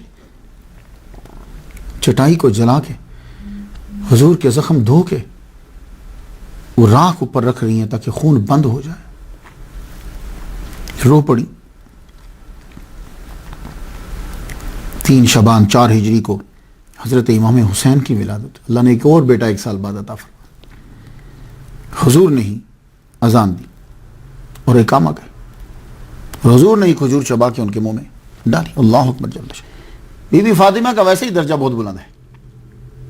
بی بی فاطمہ تو زہرا رضی اللہ تعالیٰ عنہ، آپ کی ایک چادر نے ایک یہودی کو مسلمان کر دیا. یہ ہے بی بی کی کہانی. بی بی فاطمہ کی کہانی جب سننی ہو نا تو یہ پڑھا کرو. ایک یہودی جو ہے وہ آپ کی چادر کی وجہ سے مسلمان ہو گیا. ہوا یہ قبیلہ بنو سلیم، ایک بوڑھا آدمی آیا، اس نے اسلام قبول کیا. مسلمانوں میں خوشی کی لہر دوڑی. حضور صلی اللہ علیہ وسلم نے فرمایا کہ تمہارے پاس کچھ ہے؟ عرض کی یا رسول اللہ 3000 لوگوں میں سے میں سب سے زیادہ غریب ہوں. تو میرے نبی نے فرمایا کون ہے کہ جو اس کی مدد کرے؟ حضرت سعد بن عبادہ. یا رسول اللہ میرے پاس ایک اونٹنی ہے، میں دیتا ہوں. فرمانے لگے ٹھیک ہے دے دو. کون ہے جو اس کا سر ڈھانپے؟ تو مولا علی شیر خدا رضی اللہ تعالیٰ عنہ آپ کے پاس امامہ شریف سر سے اتارا. کہا سر میں اپنا امامہ دیتا ہوں. تو آپ نے فرمایا کہ کون ہے اس کے کھانے کا بندوبست کرے؟ حضرت سلمان فارسی اٹھے. آپ کئی گھروں میں گئے لیکن کھانا نہیں ملا. آخر میں آپ بی بی فاطمہ تو زہرا رضی اللہ تعالیٰ عنہ کے گھر گئے. دروازہ کٹکھٹایا. جی میں سلمان ہوں، ایک بابا نے اسلام قبول کیا ہے، اسے کھانا دینا ہے، گھر میں کچھ ہے؟ بی بی فاطمہ پردے کے پیچھے بھرائی ہوئی آواز میں بولی، کہنے لگی آج 3را دن ہے سلمان، گھر میں کچھ بھی نہیں ہے، بچے بھی بھوکے سو گئے، لیکن رکو تم خالی مت جاؤ، یہ لو یہ میری چادر لے لو، یہ شمون یہودی کو جا کے دے دو اور اسے بتاؤ کہ یہ محمد کی بیٹی فاطمہ کی چادر ہے، یہ چادر تم رکھ لو اور کچھ تھوڑا سا غلہ دے دو کہ ایک آدمی بھوکا روٹی کھا لے. جو ہی پیسے آئیں گے میں اپنی چادر چھڑا لوں گی. سلمان بی بی فاطمہ تو زہرا کی چادر لے کر گئی. ساری کائنات کی دولت بی بی فاطمہ کی چادر پہ قربان کر دی جائے. لے کر جب گئے شمون سے جا کر کہا، یہ لفظ بلفظ وہی بات کہہ دی.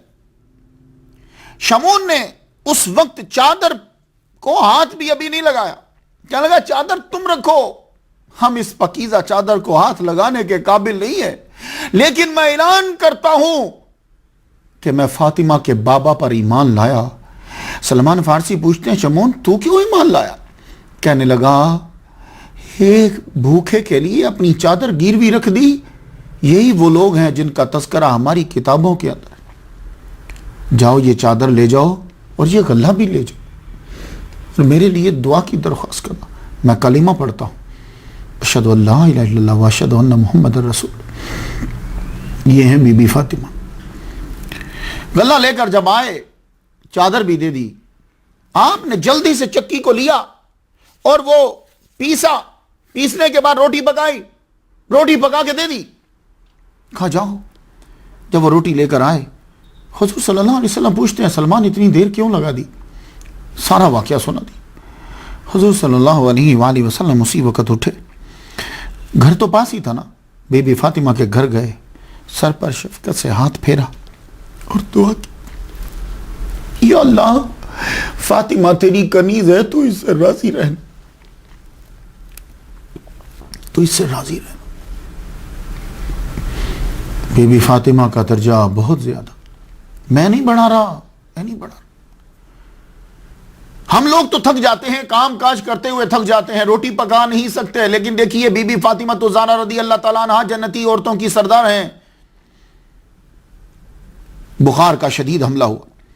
حضرت علی رات بھر جاگتے رہے، اتنا بخار ہے بی بی فاطمہ کو. صبح فجر کی اذان ہوئی، کیونکہ گھر تو پاس تھا نا، اذان کی آواز آ گئی، آپ اٹھ کے نماز پڑھنے کے لیے گئے. بی بی فاطمہ تو زہرا رضی اللہ تعالیٰ عنہ اپنے بستر سے اٹھی، آپ نے ٹھنڈے پانی سے وضو کیا، تب کہ بیمار ہیں، وضو کر کے نماز پڑھنے لگی. فجر کی نماز آپ نے ادا کی.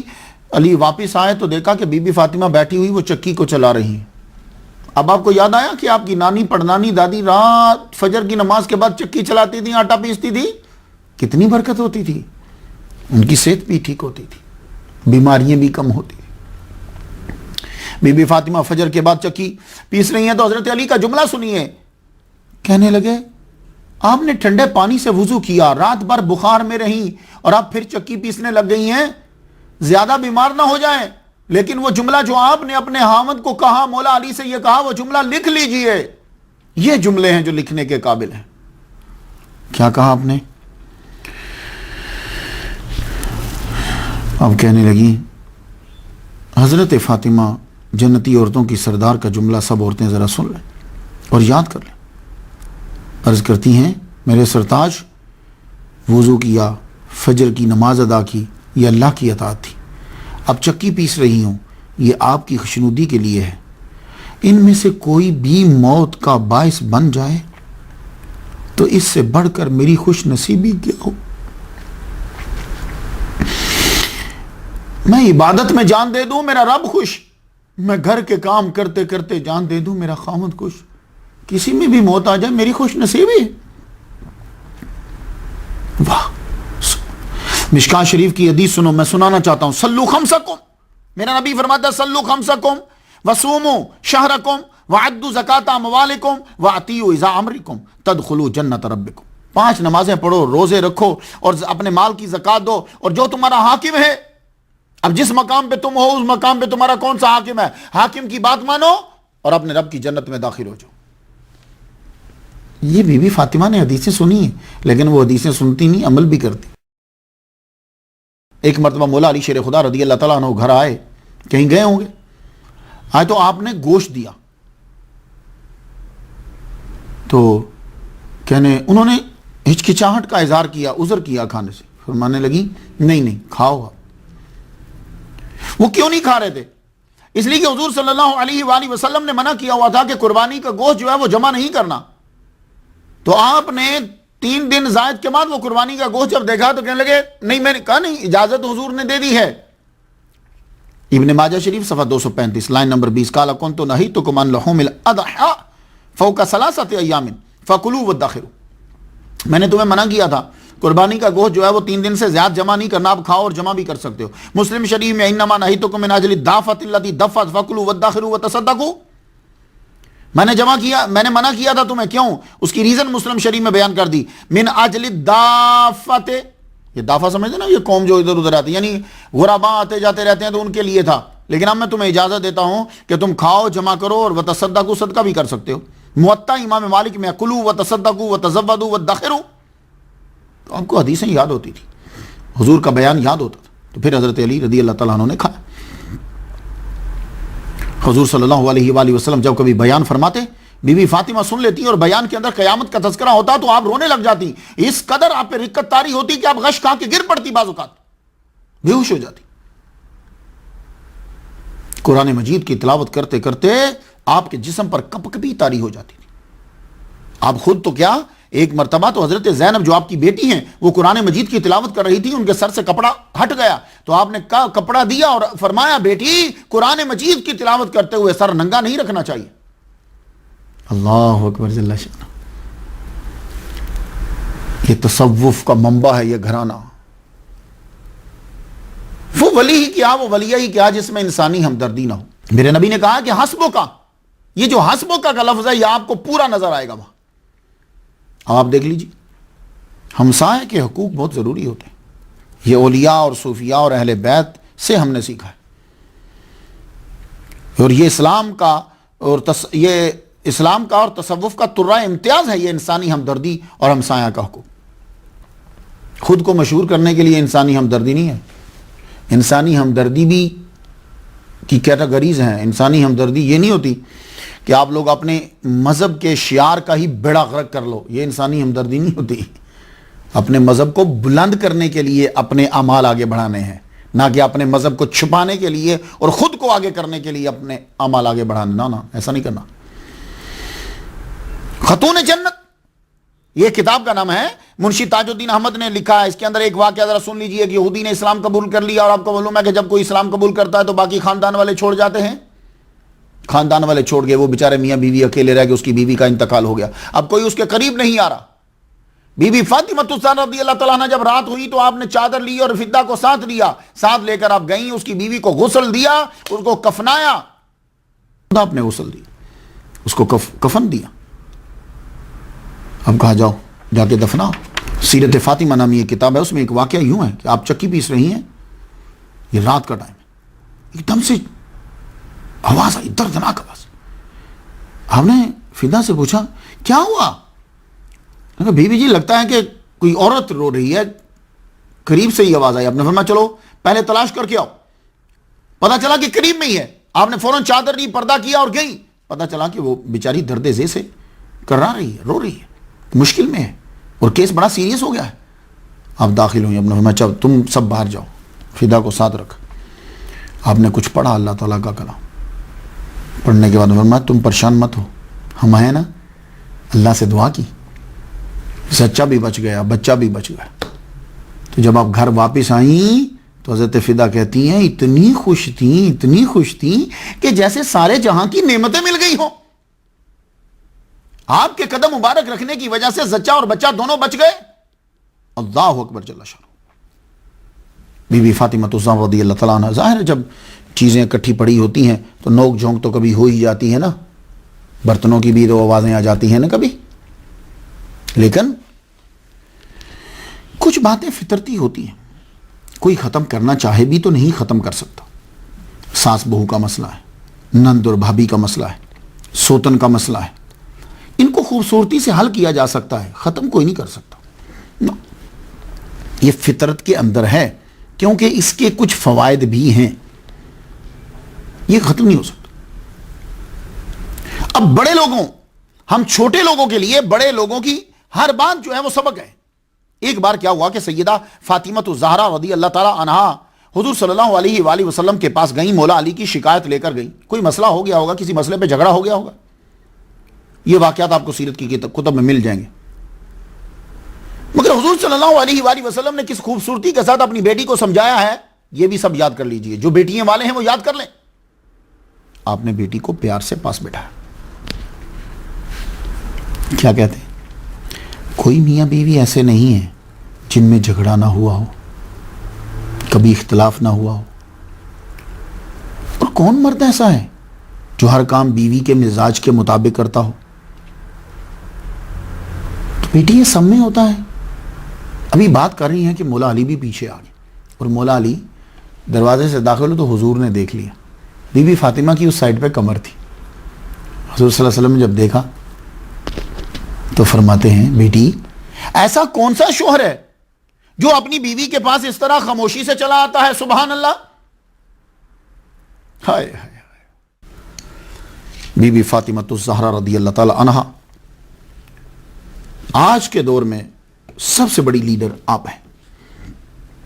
آپ نے ایک ایسے مسئلے کو حل کر دیا جس کی وجہ سے، جس پر عمل نہ کر کے آج ہم ذلیل ہو رہے ہیں۔ ہر عورت کی زندگی دوزخ بنی پڑی ہے۔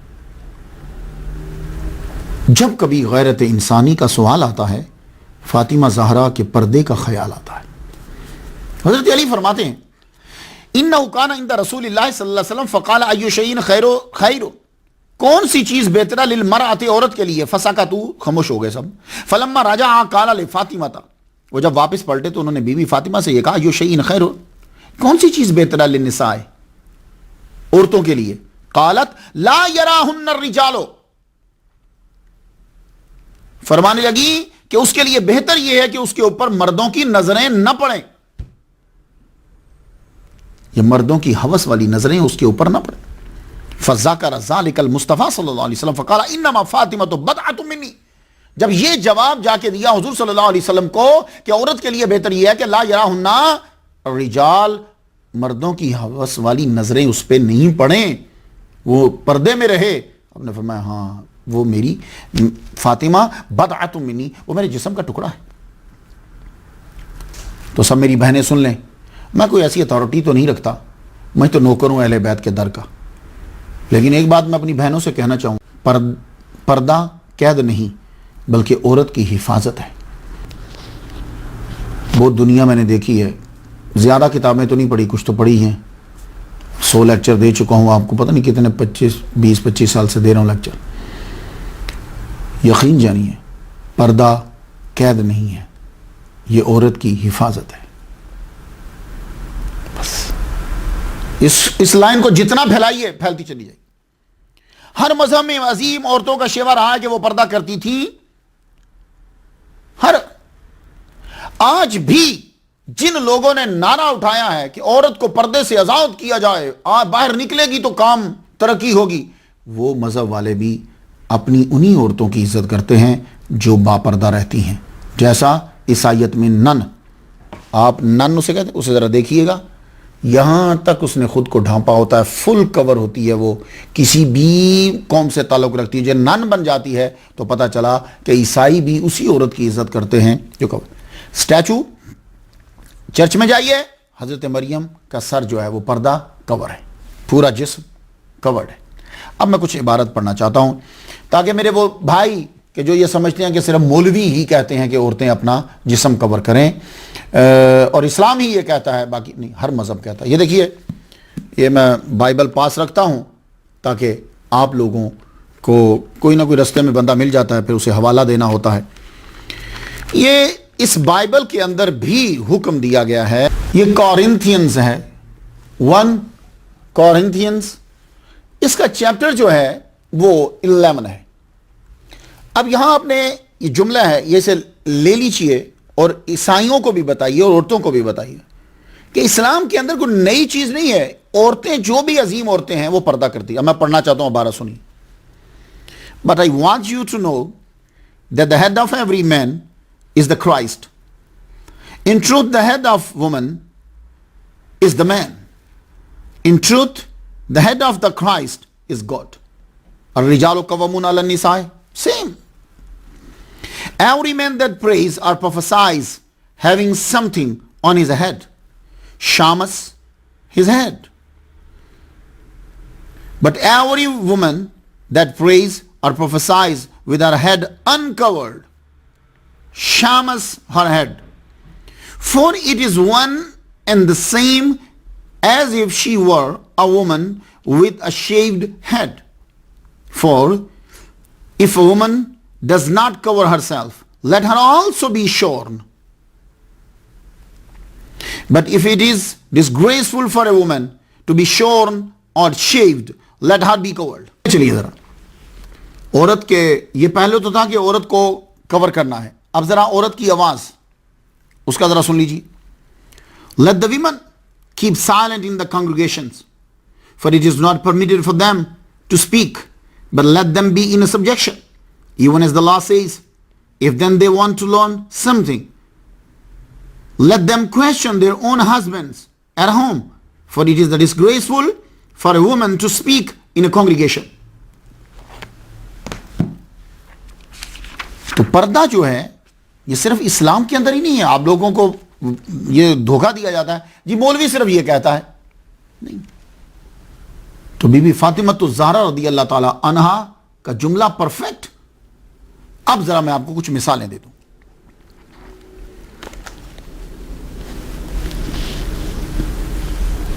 گریٹا گاربو 1980 میں ہالی ووڈ پر اس نے راج کیا، پردہ وردہ چھوڑ دیا، کیونکہ یہی تو کہہ دینا، پردہ چھوڑ دیا۔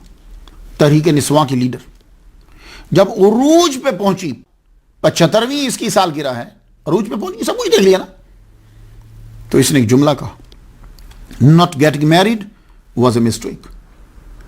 شادی نہ کرنا میری بہت بڑی غلطی تھی۔ بے پردہ زندگی کا نتیجہ آوارہ زندگی، اور آوارہ زندگی کا نتیجہ تنہائی۔ فرینک بورمن یہ ایک امریکی خلا باز ہے، یہ جب گیا تھا تو اس کے ساتھ ایک عورت گئی تھی، رائٹ؟ تو بے پردہ، مردوں کے برابر حقوق، مردوں کے ساتھ جدھر چاہے پھرے، یہی ہے نا آزادی؟ سن لیجیے اب اس کی بات. میں آوارہ لفنگوں کی بات پہ دھیان نہیں دے رہا، میں ان عظیم لوگوں کی کہ جن کے پاس علم ہے وہ کیا کہتے ہیں.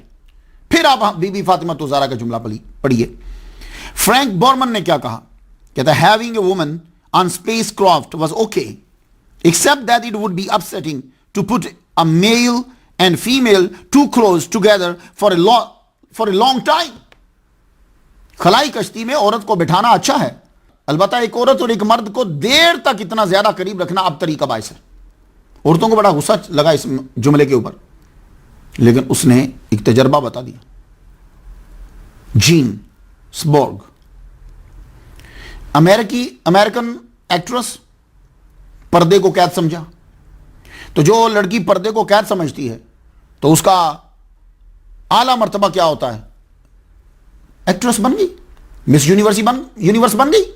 اب جب اس نے پردے کو قید سمجھا، پردے کو چھوڑ دیا، مرنے کے بعد اس کی ڈائری کو پڑھا گیا تو اس کا جملہ سن لیجیے.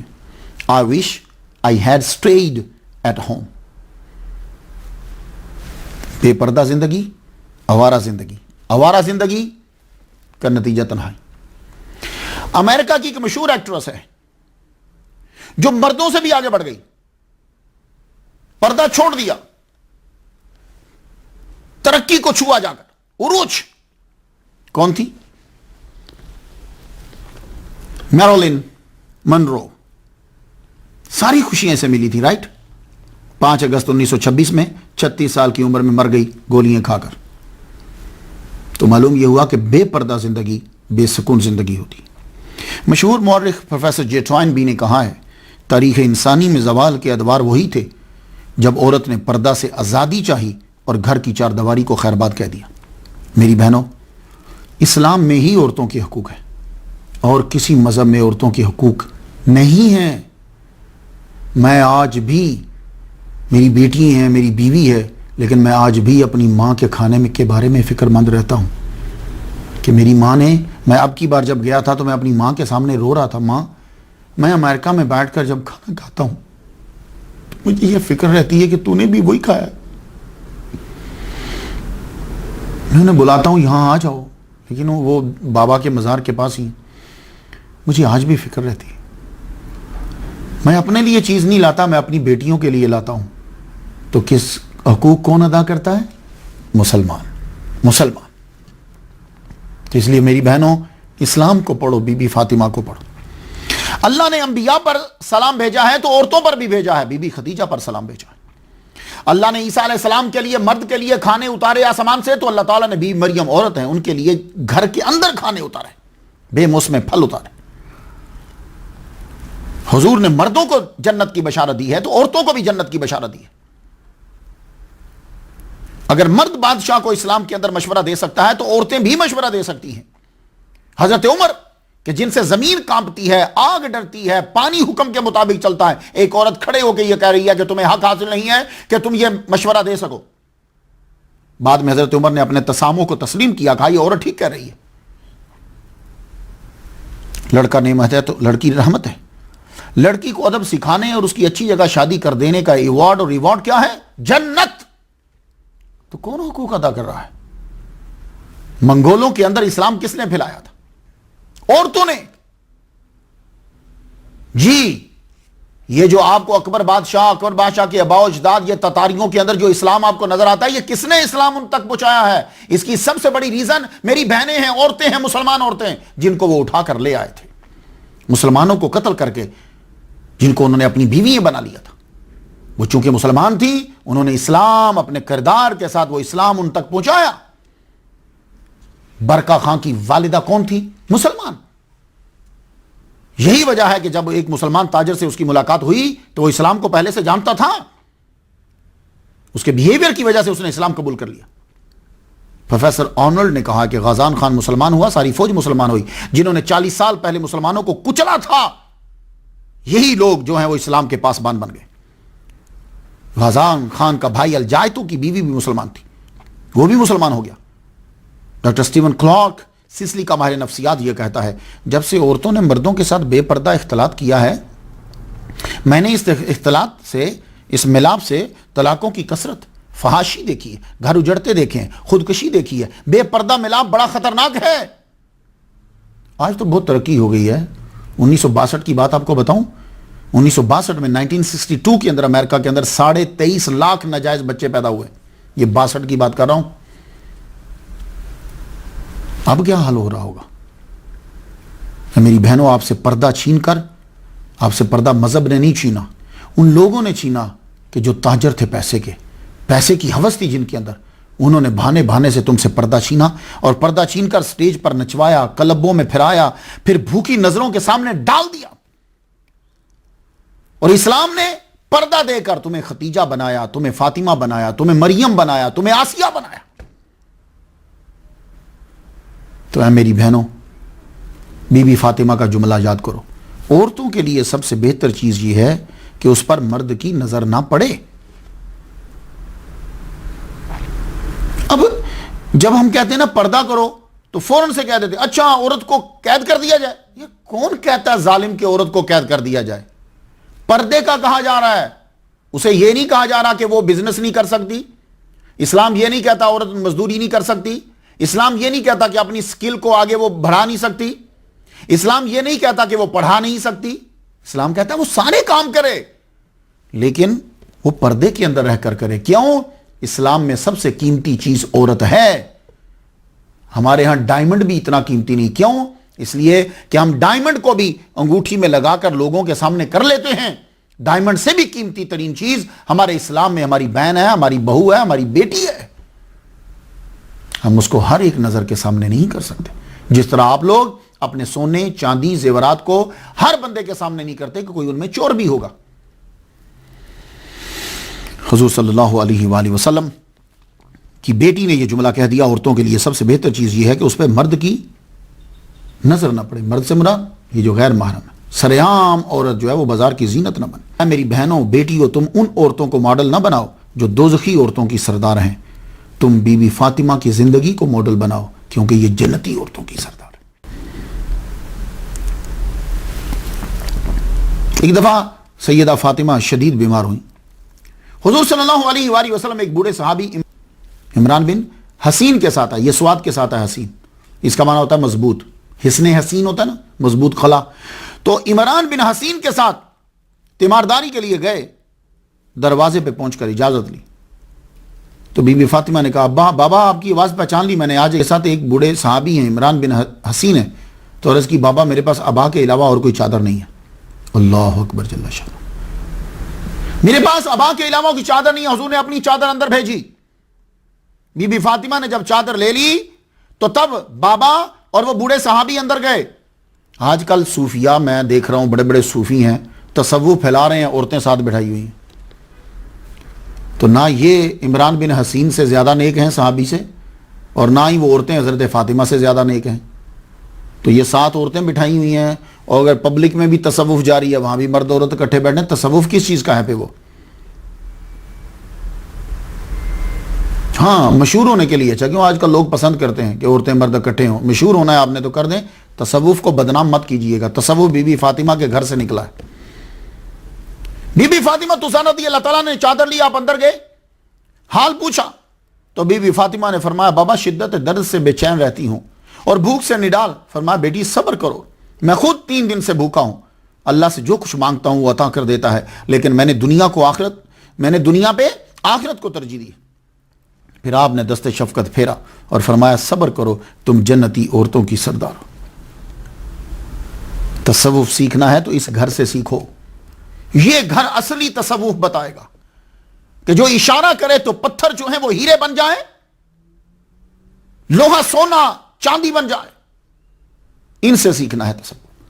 ایک دفعہ کسی امیر عورت نے آپ سے پوچھا کہ 40 اونٹوں کے اوپر زکوٰۃ کتنی لگتی ہے؟ میرے پاس اتنے اونٹ. آپ نے فرمایا تیرے لیے تو ایک ہے, اگر میرے پاس ہوتے تو میں سارے کے سارے رب کی راہ پہ قربان کر دیتی. اللہ اکبر جل شانہ. ایک دفعہ بی بی فاطمہ نے دیکھا کہ بابا مسجد میں اکیلے بیٹھے ہوئے, تھوڑی سی روٹی لے کے چلی گئی. پوری روٹی نہیں, روٹی کا ایک حصہ. بابا یہ لو. حضور پاک نے لقمہ بیٹی سے لے کے کھایا. تو پوچھتے ہیں بیٹی کدھر سے لائی ہو؟ عرض کی بابا 3 دن کے بعد تھوڑے سے جو علی لائے تھے، تو وہ میں نے پیس کیے، تو ایک ہی روٹی بنی بابا. تو حسن و حسین بھی بھوکے تھے، میں ان کو بھی تھوڑی تھوڑی دی ہے. آپ کو میں نے دیکھا آپ اکیلے بیٹھے ہو، تو بابا میں نے یہ لقمہ آپ کو بھی دے دی. حضور صلی اللہ علیہ وسلم لقمہ منہ میں ڈالا تو الگ سے نیچے جب وہ اترا تو کہنے لگے بیٹی 4 پہر گزر گئے ہیں، پہلا لقمہ ہے جو گلے سے نیچے اترا. دیکھو یار، اگر عیسیٰ علیہ السلام کھانے منگوا سکتے ہیں تو ہمارے نبی نہیں منگوا سکتے؟ لیکن نہیں، تصوف یہاں سے آئے. ایک دفعہ کا واقعہ، 2 دن گزر گئے، پکانے کو کچھ نہ تھا. کچھ رات کے وقت کوئی شام سے تاجر آیا تو اس کے اونٹوں سے سامان کو نیچے اتارنا تھا. مولا علی شیر خدا کو وہاں مزدوری مل گئی. آپ نے سامان اتارا، سامان اتارنے کے بعد اس نے آپ کو کچھ دیا، آپ فوراً سے، آپ کو معلوم تھا کہ گھر میں کچھ نہیں ہے، آپ نے فوراً ایک دکان سے جو لیے، جو لے کر گھر آئے. بی بی فاطمہ بہت خوش ہوئی، فوراً ان کو پیسا، روٹی پکائی، روٹی پکا کے حضرت علی کے سامنے رکھ دی. سامنے رکھے خود ان کو دیکھنے لگی. وہ جب روٹی کھا چکے تو پھر خود کھانے لگی. حضرت علی کو یہ ادا بڑی پسند آئی، اس لیے ہماری جو مائیں تھیں وہ بعد میں کھانا کھاتی تھی. فرق کوئی نہیں پڑتا، ایک چھوٹی سی بات سے گھر خوش ہو. نہیں، آپ پاک کھاؤ. آپ دیکھ کر مسکرانے لگے اور فرماتے ہیں حضور نے سچ کہا ہے، فاطمہ دنیا کی بہترین عورتوں میں سے. آج کل تو ہم لوگ کام کرتے ہوئے تھک جاتے ہیں، تو واقعی تھک جاتے ہیں. اس میں یہ نہیں ہے کہ میری بہنیں یا بھائی یا بیٹیاں کوئی جھوٹ بولتی ہوں گی، کام جسموں میں جان ہی اتنی نہیں. لیکن بی بی فاطمہ تو بہت ہی کام کرتی. ان کو رات کو عبادت بھی کرنا ہوتی تھی، بچوں کو سنبھالنا ہوتا تھا. وہ چکی پیسنا بہت مشکل ہوتا ہے، ہاتھ پہ چھالے پڑ جاتے. اور کنویں سے پانی کھینچنا، آج تو ٹوٹی کھولو تو پانی آ جاتا ہے نا، تو وہ پانی کھینچنے کے لیے یوں رسے کو پکڑتے تھے، وہ بار بار رسا چلتا تھا تو یہاں چھالے پڑ جاتے. اب بی بی فاطمہ کی کافی عمر ہو گئی. حضرت علی کہنے لگے کہ غلام آئے ہیں تو آپ جاؤ اور جا کے بابا سے درخواست کرو کہ ایک ہی غلام دے دیں، پانی کا مسئلہ تو حل ہو جائے، یہ چکی کا بھی مسئلہ حل ہو جائے. بی بی فاطمہ زہرا رضی اللہ تعالیٰ عنہ نے بڑی چادر لی. آپ گئیں، دیکھا تو بابا جو ہیں وہ مصروف ہیں، تو آپ بی بی عائشہ صدیقہ رضی اللہ تعالیٰ عنہ سے مل کے واپس آ گئیں. واپس جب آئیں تو حضور صلی اللہ علیہ وآلہ وسلم ویسے ہی دن میں 1-2 بار تو جاتے ہی تھے. گھر آئے تو آپ کو اپنی بیٹی کی خوشبو آئی تو جلدی سے گئے. ہاں بیٹی آپ گھر آئی تھی، خیریت؟ کہا بابا گھر اس لیے آئی تھی کہ آپ کے پاس غلام آئے ہیں تو آپ مجھے بھی کوئی ایک غلام دے دیتے. اللہ اکبر. حضور صلی اللہ علیہ وآلہ وسلم نے جو جملہ کہا ہے وہ سن لیجیے، اور یہ سارے لیڈروں کے لیے لایا عمل ہے. حضور صلی اللہ علیہ وآلہ وسلم کہنے لگے بیٹی بدر کے شہیدوں کے جو یتامہ ہیں کیا ان کو چھوڑ دوں؟ وہ صحابہ صفہ وہ گھر بھر چھوڑ کر جو اس چبوترے کے اوپر بیٹھے رہتے ہیں، بیٹی ان کا سب سے پہلے آ کے انہیں دوں. لیکن بیٹی میں تمہیں ایک چیز بتا دیتا ہوں، جب سارا دن کام کر کے تو تھک جائے اور بستر پر لیٹنے لگے تو میری بیٹی تو 33 مرتبہ سبحان اللہ اور 33 مرتبہ الحمدللہ اور ایک روایت ہے کہ 34 مرتبہ اللہ اکبر یہ پڑھ لیا کر بیٹی، اللہ تعالیٰ تجھے طاقت عطا فرما دے گا اور تیرا سب درد اور دکھ دور ہو جائے. اسے تسبیح فاطمی کہتے ہیں. پھر ہمارے اولیاء نے، بزرگوں نے، صوفیاء نے کیا کیا؟ ہر نماز کے بعد اس کو شروع کر دی کہ جو چیز ایک باپ نے اپنی بیٹی کو دی ہے، صرف ایک عام باپ نہیں ہے، سید الانبیاء ہے، وہ اپنی بیٹی فاطمہ زہرا رضی اللہ تعالیٰ عنہ کو جو چیز دے رہے ہیں وہ چیز کوئی گھٹیا نہیں ہوگی، زبردست چیز ہوگی. تو ہمارے بزرگوں نے پھر ہر نماز کے بعد 33 بار پڑھنا شروع کیا. تو ہاتھوں کے اوپر پڑھتے. میں ترکی میں جب گیا ہوں تو وہاں اب خیر مولوی صاحب یہاں تو پڑھتے نہیں، ہر چیز بدعت ہو گئی ہے. اب تو دعا مانگنا بھی بدعت ہو گئی ہے، لوگ اس طرح بھاگتے ہیں جیسے ان کو کسی نے مارا ہے صف کے نیچے سے. تو وہاں کیا ہوتا ہے، ترکی میں نے دیکھا، ایک مسجد میں نہیں سب میں وہ تسبیح لے کر یہ ضرور پڑھتے ہیں. امام بیٹھتا ہے اور یہ پڑھا جاتا ہے، اللہ اکبر جل شان. ہر نماز کے بعد اس کو وظیفہ بنا لیا. اس کے بارے میں مختلف حدیث ہیں. حضرت زینب بنت فاطمہ 5 ہجری میں کہ آخر میں آپ کی ولادت ہوئی. حضرت فاطمہ کے ہاں بیٹی کی ولادت. آپ کا ایک اور بیٹا محسن بھی ہے لیکن ان کا وصال ہو گیا. تو حضور صلی اللہ علیہ وسلم 3 دن کے بعد آئے جب ان کی ولادت ہوئی. کہیں گئے ہوئے تھے، ان کا نام زینب رکھا، اور حضور فرماتے ہیں کہ ان کی شکل جو ہے وہ خدیجہ سے زیادہ ملتی۔ حضرت ام کلثوم پیدا ہوئی 6 ہجری میں۔ ام کلثوم اہل تشیع کی کتاب میں یہ ہے کہ ان کا نکاح حضرت علی کی مرضی سے حضرت عمر رضی اللہ تعالیٰ عنہ سے ہوا۔ حضرت عمر رضی اللہ تعالیٰ عنہ سے ان کا ایک بیٹا پیدا ہوا زید۔ وہ زید جو ہیں وہ ایک مرتبہ کہیں گئے تو تاریکی میں کسی نے ان پر حملہ کر دیا، حملہ کیا تو آپ اس حملے کی وجہ سے شدید زخمی ہوئے، پھر آپ شہید ہو گئے۔ اس کی خبر جب آپ کو پہنچی، والدہ کو ام کلثوم بنت فاطمہ کو جب خبر پہنچی تو آپ یہ صدمہ برداشت نہ کر پائیں۔ آپ کی ہم واقعہ جس سے بی بی فاطمہ الزہرا رضی اللہ تعالیٰ عنہ کا درجہ جو ہے وہ لوگوں پر واضح ہو جاتا ہے، وہ مباہلہ ہے۔ 9 ہجری کے اندر یہ مباہلہ ہوا۔ 5 ہجری کے بعد ارد گرد کے علاقوں سے وفود جو ہیں اس کا سلسلہ شروع ہوا۔ 9 اور 10 ہجری کے اندر تو بہت زیادہ وفود آنے لگے۔ 9 ہجری کا تو نام ہی رکھ دیا گیا، سال الوفود نام رکھ دیا گیا۔ اس میں ایک مشہور وفد آیا نجران کا، نجران سے۔ یہ نجران جو ہے یہ پہلے یہودیوں کا گڑھ تھا، پھر 500 صدی جو آئی اس کے اندر عیسائیوں کا داخلہ ہوا۔ عیسائی جو ہے نجران کے علاقہ میں چھا گئے۔ یہ جو علاقہ ہے یہ آج بھی سعودی عرب اور یمن کا جو بارڈر ہے اس بارڈر کے اوپر ہے۔ تو عیسائی جب آئے تو عیسائیوں کی ایک یہ الگ سے سٹیٹ بن گئی ایک قسم کی، عظیم الشان گرجا تھا جسے کعبہ نجران جسے کہتے تھے۔ شہر کیا تھا؟ ایک پوری سٹیٹ تھی۔ دینی معاملات کا بڑا اسقف، اس کا ٹائٹل اسقف۔ خارجی امور کا نگران اسے سید کہتے تھے، اور داخلی امور کا نگران اسے عاقب کہتے تھے۔ تو 60 آدمی وہاں سے چلے، اسقف بھی ہے، سید بھی ہے، عاقب بھی ہے، 14 سردار ساتھ۔ اور یہ قافلہ جو ہے وہ اتوار کے دن مدینہ شریف میں آیا۔ تو اتوار کو چونکہ یہ پوجا کرتے ہیں، یہ سیدھا مسجد میں چلے گئے۔ اب وہاں کوئی گرجا تو تھا نہیں، یہ مسجد میں چلے گئے۔ اب ان کو اسلام کے بارے میں اتنا کیا معلوم؟ مسجد میں گئے، مسجد میں انہوں نے اپنی پوجا شروع کر دی۔ جو ہی انہوں نے اپنی پوجا شروع کی، صحابہ کرام ان کو روکنے کے لیے دوڑے۔ حضور صلی اللہ علیہ وسلم نے فرمایا کہ رک جاؤ۔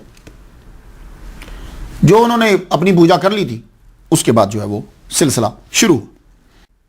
تو کچھ لوگ جو ہیں وہ یہ کہنے لگے کہ عیسائی جو ہے وہ مسجد میں عبادت کر سکتے ہیں۔ انہوں نے اس سے دلیل پکڑی۔ اس سے دلیل پکڑنا انتہائی غلط ہے۔ وہ کیوں؟ اس لیے کہ حضور صلی اللہ علیہ وآلہ وسلم نے ان لوگوں کو دعوت نہیں دی تھی کہ آؤ تم میری تمام مساجد میں تم اپنی پوجا کر سکتے ہو۔ یہ دلیل کسی بھی ضعیف سے ضعیف روایت کے اندر بھی نہیں۔ وہ اتوار کے دن چونکہ آئے تھے، آتے ہی انہوں نے خود سے شروع کر دی۔ ایک بات۔ دوسری بات یہ ہے کہ اس وقت تک ابھی یہ آیت نہیں اتری تھی الیوم اکملت لکم دینکم واتممت علیکم نعمتی وردیت لکم الاسلام دینا۔ ابھی مسائل جو ہیں وہ بتدریجاً اوپر بڑھ رہے ہیں۔ اللہ کا بیٹا کسی کو قرار دے دینا یہ گالی ہے، تفصیل پڑھ لیجیے۔ تو حضور اپنی عبادت گاہ میں اللہ کو گالیاں دینے کی اجازت کسی کو نہیں دیں گے۔ اور عیسائی جب پوجا کرتے ہیں تو یہی کہتے ہیں جیزس سن آف گاڈ۔ اور سب سے بڑی دلیل جو ہے وہ یہ ہے کہ اللہ تعالیٰ نے قرآن مجید میں ارشاد فرمایا وَأَنَّ الْمَسَاجِدَ لِلَّهِ فَلَا تَدْعُوا مَعَ اللَّهِ أَحَدًا، مسجدیں اللہ کے لیے ہیں، اللہ کے سوا کسی اور کی وہاں پوجا نہیں ہوگی۔ اب بتائیے کہ کیا حضور صلی اللہ علیہ وآلہ وسلم ان کو دعوت دیں گے کہ آؤ؟ اور جو آدمی اپنی مساجد کے اندر عیسائیوں کو یا یہودیوں کو اس بات کی اجازت دے کہ تم اللہ کو عیسیٰ کا باپ کو ہو، عیسیٰ کو اللہ کو ہو، عیسیٰ کو اللہ کا بیٹا کو ہو، مریم کو تم خدا کے برابر مانو، اس بات کی اجازت دے دے گا تو گویا کہ وہ قرآن کی اس آیت کے خلاف کر رہا۔ عیسائی جب عبادت کر رہے ہوتے ہیں تو ان کی عبادت ایک دن ایسی ہوتی ہے کہ اس کے اندر بریڈ بھی کھائی جاتی ہے اور شراب بھی پی جاتی ہے۔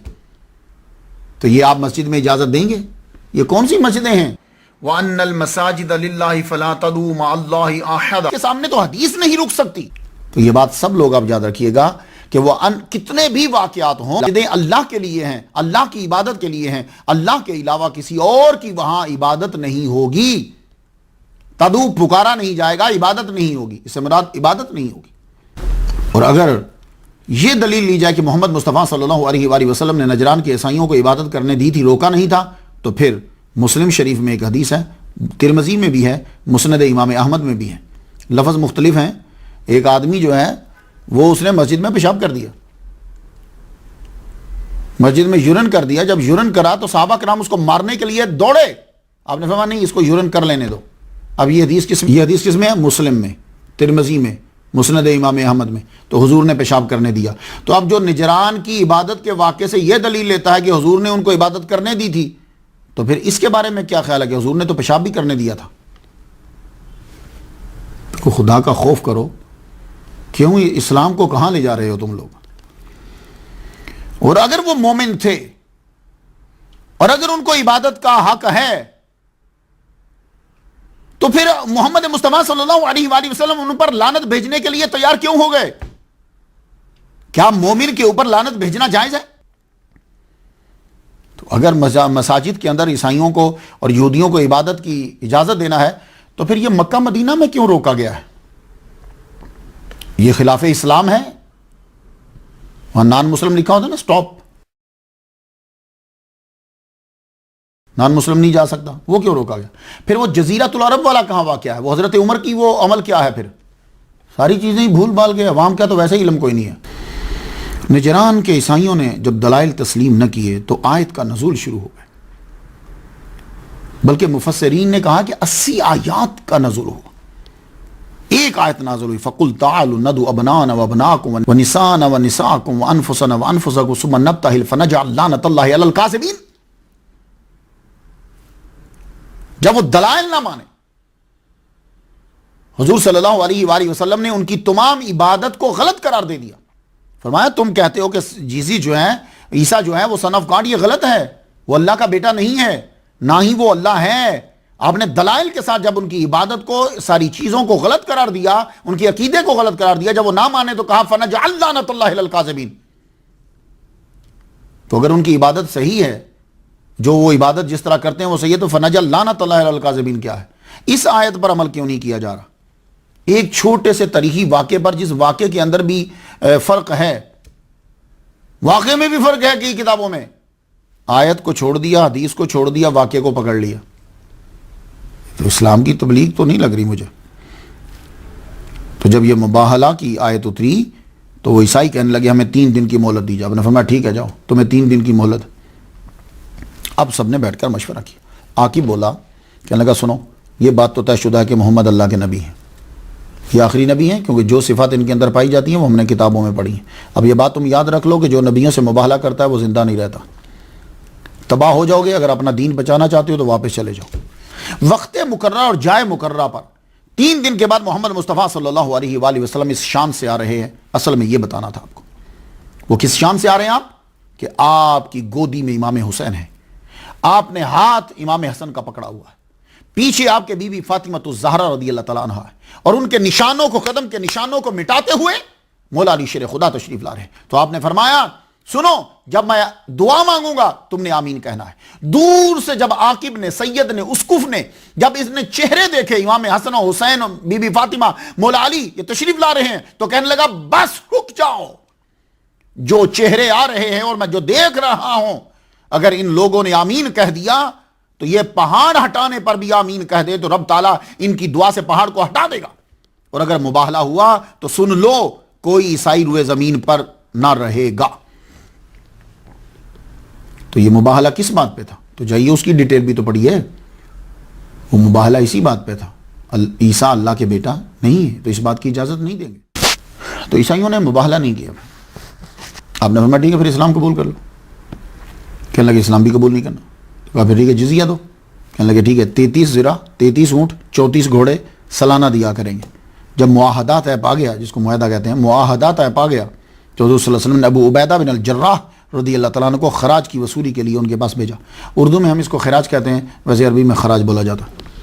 حضور صلی اللہ علیہ وسلم فرمایا اگر یہ مباہلہ قبول کر لیتے تو بندر سور بن جاتے اور سال کے اندر اندر روئے زمین کے عیسائی جو ہیں وہ ہلاک ہو جاتے. یہ تفسیر خزائن العرفان کے اندر ہے. تفسیر کبیر میں ہے کہ حضور صلی اللہ علیہ وسلم نے اس کے بعد اپنے کمبل میں حسن و حسین اور فاطمہ علی کو داخل فرما دعا کی، یا اللہ یہ میری اہل بیت ہیں، انہیں خوب پاک فرما. مشکا شریف کتاب الفتن میں ہے، عن سعد بن ابی وقاص قال لما نزلت هذه الآية فقل تعالوا ندعو أبناءنا وأبناءكم دعا رسول الله صلى الله عليه وسلم عليا وفاطمة وحسنا وحسينا فقال اللهم هؤلاء أهل بيتي. اس وقت بی بی فاطمہ کی بیٹی زینب جو ہے ان کی 4 سال عمر تھی، ام کلثوم جو ان کی بیٹی ہیں ان کی 3 سال عمر تھی، ان کو ساتھ آپ نے نہیں لیا۔ بی بی فاطمہ کے بہنیں جو تھی رقیہ وہ 2 ہجری میں انتقال کر گئی تھی، زینب 8 ہجری میں انتقال کر گئی، ام کلثوم 7 ہجری میں انتقال کر گئی، تو مباہلہ 9 ہجری میں ہوا۔ اس لیے یہ کہنا کسی بندے کا وہ جی بہنیں کہاں تھیں، تو نا جس کا جو دل چاہتا وہ شروع ہو جاتا ہے۔ 21 احادیث مبارکہ میں نے ابھی تک آپ کے سامنے پڑھ چکا ہوں، شاید آپ نے گنی نہ ہو۔ بی بی فاطمہ الزہرا کی شان میں فتح مکہ ہوا، بی بی فاطمہ الزہرا رضی اللہ تعالیٰ عنہ ساتھ تھی۔ مسند امام احمد صفحہ 320 میں ہے، سیدہ فاطمہ کی نند ام ہانی بنت ابی طالب کہتی ہیں آپ فتح مکہ میں شریک تھی۔ حضور صلی اللہ علیہ وسلم حضرت علی کو نجران اونٹ لینے کے لیے بھیج دیا آپ نے۔ جب وہ واپس آئے تو بی بی فاطمہ جو ہیں حج تمتع آپ نے کیا۔ وہ کیا ہوتا ہے کہ یعنی ایک احرام باندھ کر عمرہ کر کے پھر احرام سے باہر آ گئی، پھر اس کے بعد حج کے لیے جب حج ہوگا تو حضرت علی جو ہیں وہ اونٹ لے کر احرام باندھے مکہ جو ہے وہ پہنچ گئے۔ حضور صلی اللہ علیہ وآلہ وسلم آپ نے جو حج فرمایا پیام مکمل ہو گیا، اللہ اکبر جل شانہ۔ اب آپ کی طبیعت کچھ ناساز رہنے لگی اور وہ آگے طبیعت میں کمزوری جو ہے وہ نقاہت بڑھتی چلی گئی۔ ایک مرتبہ آپ نے کہا فاطمہ سے جاؤ اپنے بچے لے کر آؤ۔ آپ حسن حسین بی بی زینب ان سب کو لے کر آئے۔ حضور صلی اللہ علیہ وآلہ وسلم نے اپنے سینے سے لگایا، انہیں چوما، باری باری پیار کرتے۔ سفر کا مہینہ آیا، حضور صلی اللہ علیہ وآلہ وسلم شدید بیمار ہو گئے۔ حضرت فاطمہ الزہرا پاس ہی رہنے لگ گئیں بابا کے۔ بابا کی حالت دیکھتی تو روتی۔ رخصت ہونے سے کچھ دن پہلے کی بات ہے، کچھ ازواج بھی آپ کے پاس بیٹھی ہوئی ہیں، بی بی فاطمہ پھر آئیں، حضور صلی اللہ علیہ وسلم کی بابا کی حالت کے دیکھ کے رونے لگ گئی۔ حضور نے پاس بیٹھایا، اشارے سے کہا کان پاس کرو، کان قریب کیا، آپ نے کوئی کان میں بات کہی، آپ بہت زیادہ رونے لگے، پھر فرمایا تم میرے پاس آؤ، پھر کان میں بات کہی، پھر آپ ذرا مسکرائیں۔ بات سن کر آپ چل پڑیں۔ حضرت عائشہ صدیقہ رضی اللہ تعالیٰ عنہ نے آپ سے پوچھا کیا کہا؟ آپ کہنے لگیں اگر آپ کو سنانے والی بات ہوتی تو حضور اونچا ہی کہہ دیتے، انہوں نے چھپائی ہے، میں بھی ذرا چھپا لیتی ہوں۔ اب چلی گئی۔ بڑے عرصے کے بعد حضور جب دنیا سے تشریف لے گئے تو ایک روز ام سلمہ نے پوچھا وہ کیا وجہ تھی کہ آپ روئی تھیں اور پھر مسکرائی تھی؟ کہنے لگی حضور صلی اللہ علیہ وآلہ وسلم نے جو میں روئی تھی، حضور نے میرے کان میں یہ کہا تھا کہ جبریل آتے ہیں ہر سال، ایک دفعہ قرآن مجید کا دور ہوتا، میں سناتا ہوں، وہ سنتے ہیں، وہ سناتے ہیں، میں سنتا ہوں۔ اب کی بار انہوں نے 2 مرتبہ سنایا، لگتا ہے کہ اپنا ٹائم آ گیا تو میں رو پڑی۔ پھر انہوں نے مجھے پھر پاس بولا کہ اپنا منہ مبارک میرے کان کے پاس، کہنے لگے روتی کیوں؟ تم ہی مجھ سے آ کے پہلے ملو گی۔ تو میں مسکرا پڑی۔ حضور صلی اللہ علیہ وآلہ وسلم کی روح قبض انصری سے پرواز کر گئی۔ اسرائیل علیہ السلام نے آ کر آپ سے اجازت لی کہ یا رسول اللہ آپ جانا چاہتے ہیں یا رہنا چاہتے ہیں؟ فرمانے لگے میں جانا چاہتا ہوں۔ اسرائیل علیہ السلام آپ کی روح مبارک کو لے حضور صلی اللہ علیہ وسلم کا وصال ہوا۔ آپ کے لیے یہ ناقابل برداشت صدمہ تھا۔ بی بی فاطمہ کے لیے آپ بے اختیار رو پڑی، یا ابا ہو اجاب ربا ہو، پیارے ابا آپ نے اللہ کی دعوت کو قبول کر لیا اور دعا مانگی یا اللہ روح فاطمہ کو روح محمد سے ملا دے۔ اللہ اکبر۔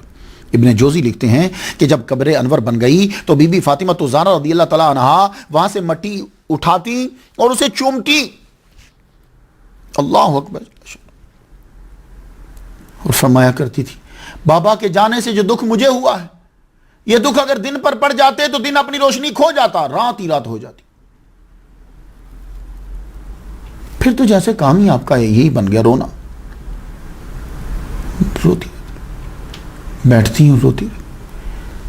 آپ ایک جگہ تو میں پڑھتا ہوں کہ آپ نے ایک جگہ مخصوص کر لی جہاں سے بابا کی قبر نظر آتی، آپ اپنے بچوں کو لے کے بیٹھ جاتی ہیں اور روتی روتی۔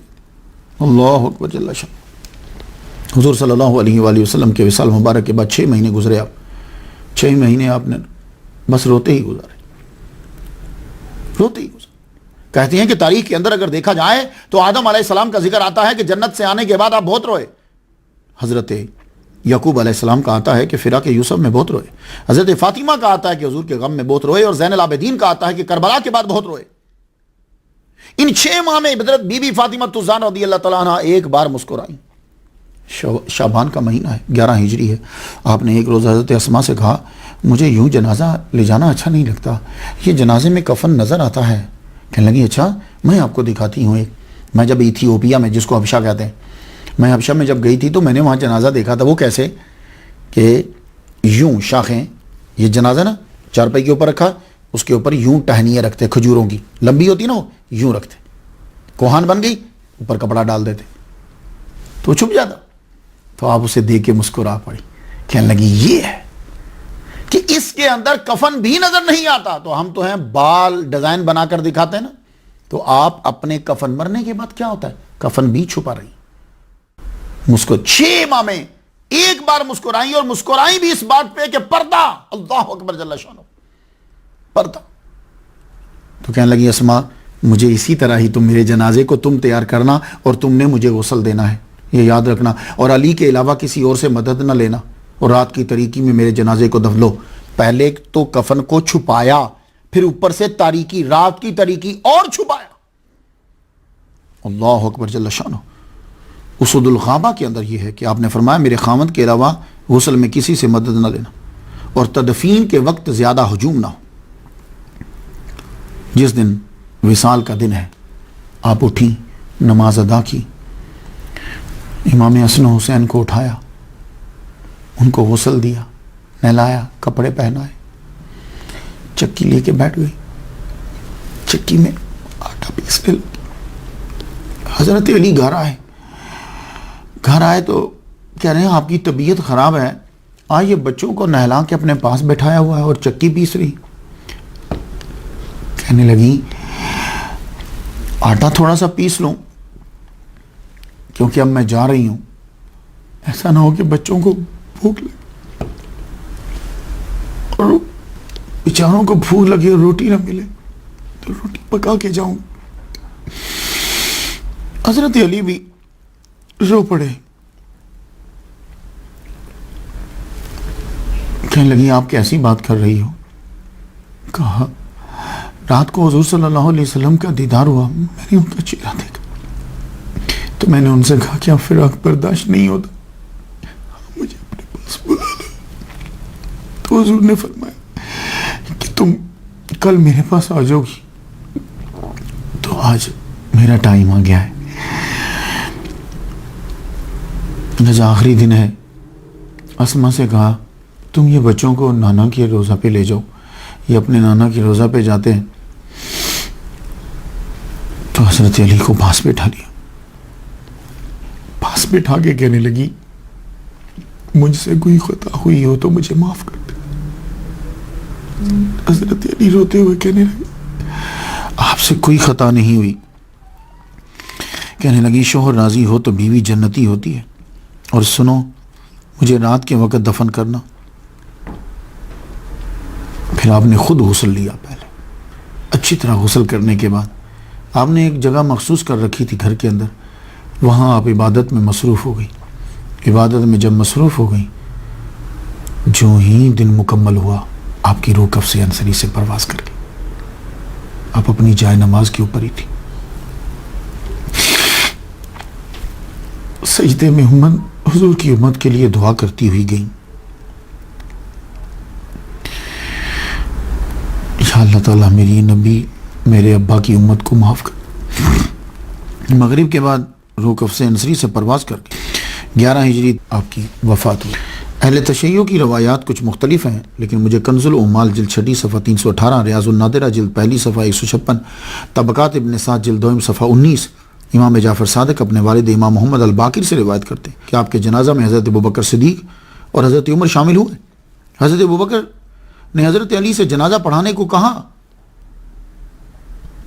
تو حضرت علی نے فرمایا آپ خلیفۃ الرسول ہیں، ہم آپ کے ہوتے ہوئے پیش قدمی نہیں کر سکتے.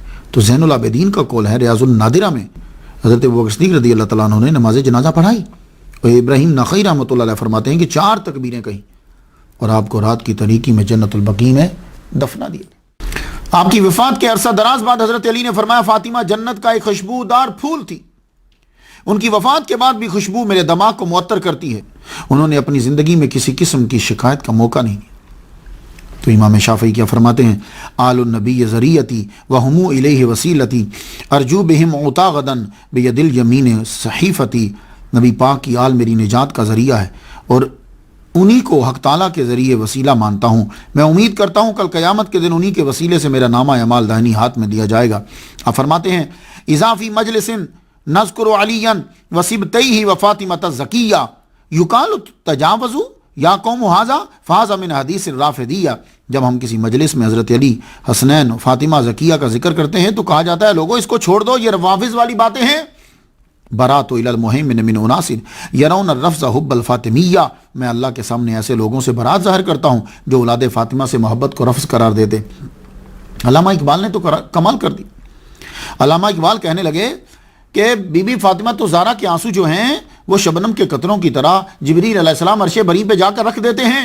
رشتہ عین حق زنجیر پاست، پاس فرمان جناب مصطفیٰ است، مجھے تو حق کی زنجیر نے جو ہے، شریعت کی زنجیر نے مجھے باندھ لیا ہے اور حضور کے فرمان نے مجھے باندھا ہوا ہے، ورنہ کیا میں بی بی فاطمہ زہرا رضی اللہ تعالیٰ عنہ کی قبر کا طواف کرتا اور ان کی خاک کے اوپر میں سجدے کرتا۔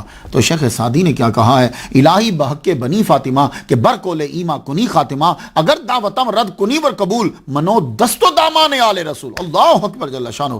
حاضر رحمت من ربی، آج ہمارے 100 لیکچر جو ہیں وہ مکمل ہوئے، یہ ہمارے لیے بڑے ہی اعزاز کی بات ہے۔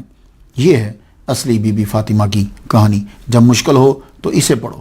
اور ایک وظیفہ بتا رہا ہوں آپ کو اپنا ہی ہے کہ تمہیں جب بھی کبھی مشکل آئے 100 مرتبہ تم سورہ فاتحہ جو ہے وہ پڑھو، اس کا ثواب دو۔ بی بی فاطمہ زہرا رضی اللہ تعالیٰ عنہ کو اس کا ثواب دو، اللہ تعالیٰ تمہاری جو ہے وہ مشکلیں حل فرمائے گا۔ بی بی فاطمہ زہرا رضی اللہ تعالیٰ عنہ کا ایک خاص عمل تھا، جمعے کے دن عصر کی نماز کے بعد آپ بیٹھ جاتی تھیں اور بے فدہ سے کہتی تھیں کہ دیکھو سورج غروب تو نہیں ہو رہا، تم نے مجھے بتانا ہے کہ جس وقت یہ قریب چلا جائے۔ تو جب سورج ڈوبنے کے قریب ہوتا تو وہ بتا دیتی کہ اب ڈوبنے کے قریب ہے، تو آپ اس وقت پھر جو ہے وہ دعا مانگنا شروع ہو جاتی کہ جمعہ کے دن عصر کے بعد کا ٹائم بڑی قبولیت کا ٹائم ہے۔ اس لیے میں اپنی بہنوں سے یہ گزارش کروں گا کہ آپ لوگوں کو جب بھی کبھی کوئی پرابلم ہو آپ اس پر عمل کریں۔ آج اللہ نے ہم پر بڑا کرم کیا ہے اور یہ صدقہ ہے بی بی فاطمہ کا۔ خدا تعالیٰ بی بی فاطمہ کا صدقہ سب کی مشکلیں آسان فرمائے۔ اجازت دیجیے، وآخر دعوانا الحمدللہ رب العالمین۔